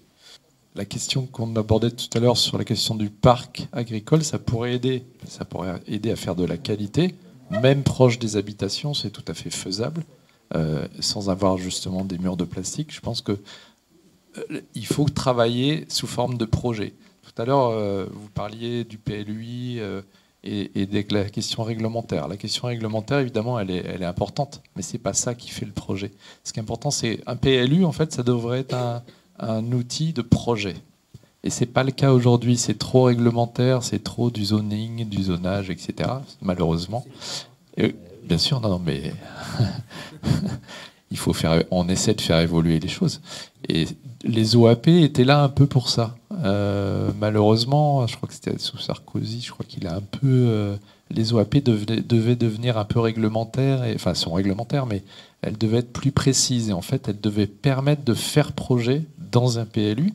Et ça, je trouve, ça a été très dévoyé. C'est-à-dire qu'en fait, aujourd'hui, c'est une patate pour dire, voilà, on va faire ça, une flèche... Non, mais j'exagère exprès. Mais beaucoup de PLU, les OAP, souvent, on voit beaucoup de choses comme ça. Et c'est désolant parce que je comprends après que la question, dès que vous dessinez un trait sur une OAP, c'est que vous allez être obligé de faire ce qui est écrit dedans. À la limite, pourquoi pas. D'ailleurs, avant, dans les anciens postes, il y avait ce qu'on appelait les secteurs à plan masse. C'est-à-dire qu'on dessinait sur une zone vierge ou dans un centre-ville, on dessinait exactement le projet qu'on allait faire. Et pourquoi pas, finalement? Et c'est peut-être ça, si tout le monde est d'accord sur ce projet, et du coup, ça passe crème. C'est-à-dire qu'on n'a même pas ensuite à faire de la concertation parce qu'on l'aura fait avant sur un projet, sur lequel tout le monde est à peu près d'accord. Et ça, je trouve, c'est hyper intéressant. Après, je voulais juste redire une chose. Oui, la question un peu sur l'agriculture intensive à des endroits, etc. C'est vrai que c'est un modèle qui est apparu après la guerre. C'est les Américains qui nous ont importé le modèle. Bah voilà, en Bretagne on fait les cochons, à Nantes on fait le maraîchage, en Provence on fait le pinard. C'est pas tout à fait vrai, il y en a plein ici du très bon et du très bon. Mais en gros, on a en fait saucissonné le territoire en disant vous faites ça, vous faites ça, vous faites ça. Mais les gens sont malheureux en fait de faire des choses comme ça. Même encore, il y a plein de gens, ils ont envie de faire autre chose que de faire que de la mâche, que du machin, que du cochon. Et je pense que le modèle, il faut qu'on arrive aussi à le faire évoluer. Enfin, ça c'est pas le point de vue de l'État, c'est mon point de vue personnel. Mais je pense qu'il y a beaucoup de gens qui partagent aussi ce modèle. C'est pour ça que tout à l'heure je parlais un peu des amas. Bon, je dis pas que il faut pas. Enfin voilà, vous c'est votre outil de travail, vous n'allez pas forcément revenir dessus. Mais ce que je veux dire, c'est qu'il faut aussi qu'on arrive à adapter la question des circuits courts, l'industrialisation par grands secteurs dans le pays ne favorise pas ça. Le cochon qui est fabriqué en Bretagne, il va partir en camion chez nous en Provence, par exemple. Ouais. Les tulipes qui sont plantées, il y en a en Bretagne. Elles partent en Hollande. On les met en comment dire, on les met en package et ensuite elles reviennent chez les fleuristes en Bretagne. Il y a un truc qui marche pas bien là. Enfin, il y a un truc. Je dis pas. Non, mais la fleur c'est spécial. Mais c'est bien de prendre aussi des exemples qui parlent. Allez-y, pardon, je parle trop. On a bien vu votre présentation, très intéressante. Des modèles extrêmement bien présentés, surtout ceux par rapport à ce que devraient être les paysages maraîchers pris en Hollande. C'est bien. Simplement, moi, ça fait 20 ans que je suis habitant de la vallée maraîchère. Vraiment, il y a quelque chose à faire. Mais sans du tout dénier le travail, la production qui est faite. Mais vraiment, je suis cycliste, randonneur. Il y a la Loire à vélo qui passe. Vraiment, là aussi, on a, des sujets de développement de notre vallée maraîchère qui peut être beaucoup plus améliorée. C'est vrai que se sont développés les grands abris. Hein. On a ce blanc là qui s'impose et qui se développe de plus en plus quand même. Hein. Mais vraiment, alors c'est très bien ça, mais c'est depuis 2016-2017. Qu'est-ce qu'il en est? Est-ce qu'il y a eu des choses de réalisées? J'ai pas l'impression que oui. Donc, est-ce qu'on accélère? Est-ce que l'on fait les choses? Parce que vraiment, notre environnement serait certainement beaucoup plus agréable en appliquant ce que vous proposez. Mais on a l'impression qu'on stagne.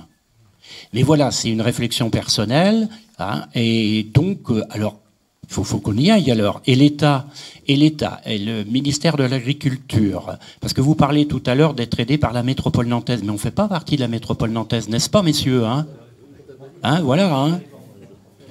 Je voulais juste rajouter, en fait, si j'ai bien compris, la charte que vous proposez là peut apporter beaucoup d'améliorations, d'accord, tant au niveau de l'environnement que et vous m'avez convaincu, si vous voulez, sur le projet.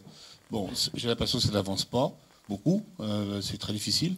Mais comment est-ce qu'on peut obliger à accepter cette charte? Je comprends très bien que tous les maraîchers ne peuvent pas tout faire parce que vous êtes une poignée, un groupe. Mais comment est-ce qu'on peut faire pour imposer cette charte auprès de l'ensemble de la... La charte, elle peut s'imposer dans des PLU et elle s'impose normalement déjà par les services instructeurs. J'ai un petit coup d'œil sur Madame Stutz. Aujourd'hui, la DDTM, aujourd'hui, c'est elle qui donne le feu vert. C'est pas nous qui construisons les projets tout seuls. Il y a un feu vert qui est donné par l'État. Et l'État, que ce soit sur l'eau ou sur le paysage, a le pouvoir de dire oui ou non. Donc aujourd'hui, nous, on a voulu créer ce comité de pilotage avant dépôt de projet pour que justement l'intégration paysagère, elle soit obligatoire, quoi. Nous, on défend la même chose. Mais c'est pas nouveau non plus. Hein. Je regarde Jean-Pierre, mais c'était un des seuls élus que je connaisse dans la salle. On avait aussi des haies à planter avant. Après, c'est marqué sur le plan. mais c'est sûrement aussi vrai dans les zones industrielles ou artisanales. S'il y a de l'intégration paysagère à faire et que c'est pas fait, bon bah c'est préconisé. Après, il n'y a pas de sanction. Bah, je sais pas, mais après, moi ce que je dis souvent, quand on nous dit fédération, vous faites rien. Bon, on a la police de l'eau, on a l'inspection du travail. On est quand même assez surveillé en France pour c'est pas mal de choses quand on est entrepreneur. Je pense aussi que chacun doit prendre ses responsabilités. Les élus, la fédération, elle peut pas être policier de ses adhérents. Enfin, un petit peu, mais sinon on va se retrouver à 4, quoi. Oui, peut-être qu'une solution, c'est de faire des OAP GAP. À la limite, ça pourrait être intéressant. C'est vrai. C'est partie d'une de nos réflexions. Oui, tout à fait, mais je trouve que ça pourrait être intéressant. Il faut voir avec la loi aussi, parce que la loi ne permet pas forcément de cibler une profession agricole là où nous loi souhaitons. Il y a des lois aussi. Donc nous sommes respectueux de la loi. Tout à fait. Sinon le préfet saurait nous le rappeler. OAP, c'est orientation et aménagement, d'aménagement et programmation. Tout le monde ne travaille pas dans le paysage. Ce sont les documents d'urbanisme. Okay. C'est vrai que dans les documents d'urbanisme, on l'a suffisamment et régulièrement dit, la notion de projet est peu abordée. Donc c'est des problèmes réglementaires qui sont mis en avant et non pas la problématique du projet qui est mise en avant dans le cadre de l'OAP ou des documents d'urbanisme. Je pense que c'est un élément fondamental pour pouvoir faire bouger un peu les lignes. Rassurez-vous, avec le ZAN, ça va être d'actualité. Je peux vous le dire. Oui, ça peut... On va conclure. Ouais. Non, je voulais juste, voilà, du coup, sur la question du temps, puisqu'en fait, une des questions, c'est un peu ça, sur cette charte, ok, elle est super, voilà, bon. Ça veut dire, comment on la met... En fait, les choses évoluent avec le temps aussi. Enfin, les maraîchers, quand ils font un projet, normalement, ils devraient aller dans ce sens-là. Voilà. Si on veut aller plus loin, c'est ce que je disais tout à l'heure, donc bon, effectivement, il n'y a pas la métropole ici, donc il y a moins d'argent. Mais il faut peut-être créer quelque chose qui permette en fait d'aller dans ce sens-là et que même si ça prend 10 ans, ou peut-être plus, 15 ans, ça sert de plan guide en fait. C'est un élément de guide pour l'avenir de la vallée. C'est ça que ça peut être intéressant d'aller sans ça. Oui, effectivement. Oui. C'est pas demain qu'on va voir des arbres dans le... Il pourrait même y avoir ce qui a été fait, il pourrait même y avoir quelques mètres linéaires de plantés. Bah oui. Où il y a la place, bien sûr. On va pas démonter, mais il pourrait y avoir quelques. Pour les nouveaux, d'accord. Pour les anciens, de serre, bon, au moins aménager un petit peu, quoi. Où il y a du recul déjà, il pourrait. Très bien que vous ne pouvez pas obliger tous les maraîchers à le faire. Bon, on est parti en conversation. Il y en a partout, donc. Transition toute trouvée pour conclure et vous inviter à déguster. Monsieur Roy. Moi, je tenais à remercier nos intervenants, nombreux ce soir, d'avoir bien voulu faire cette présentation et répondre à vos questions.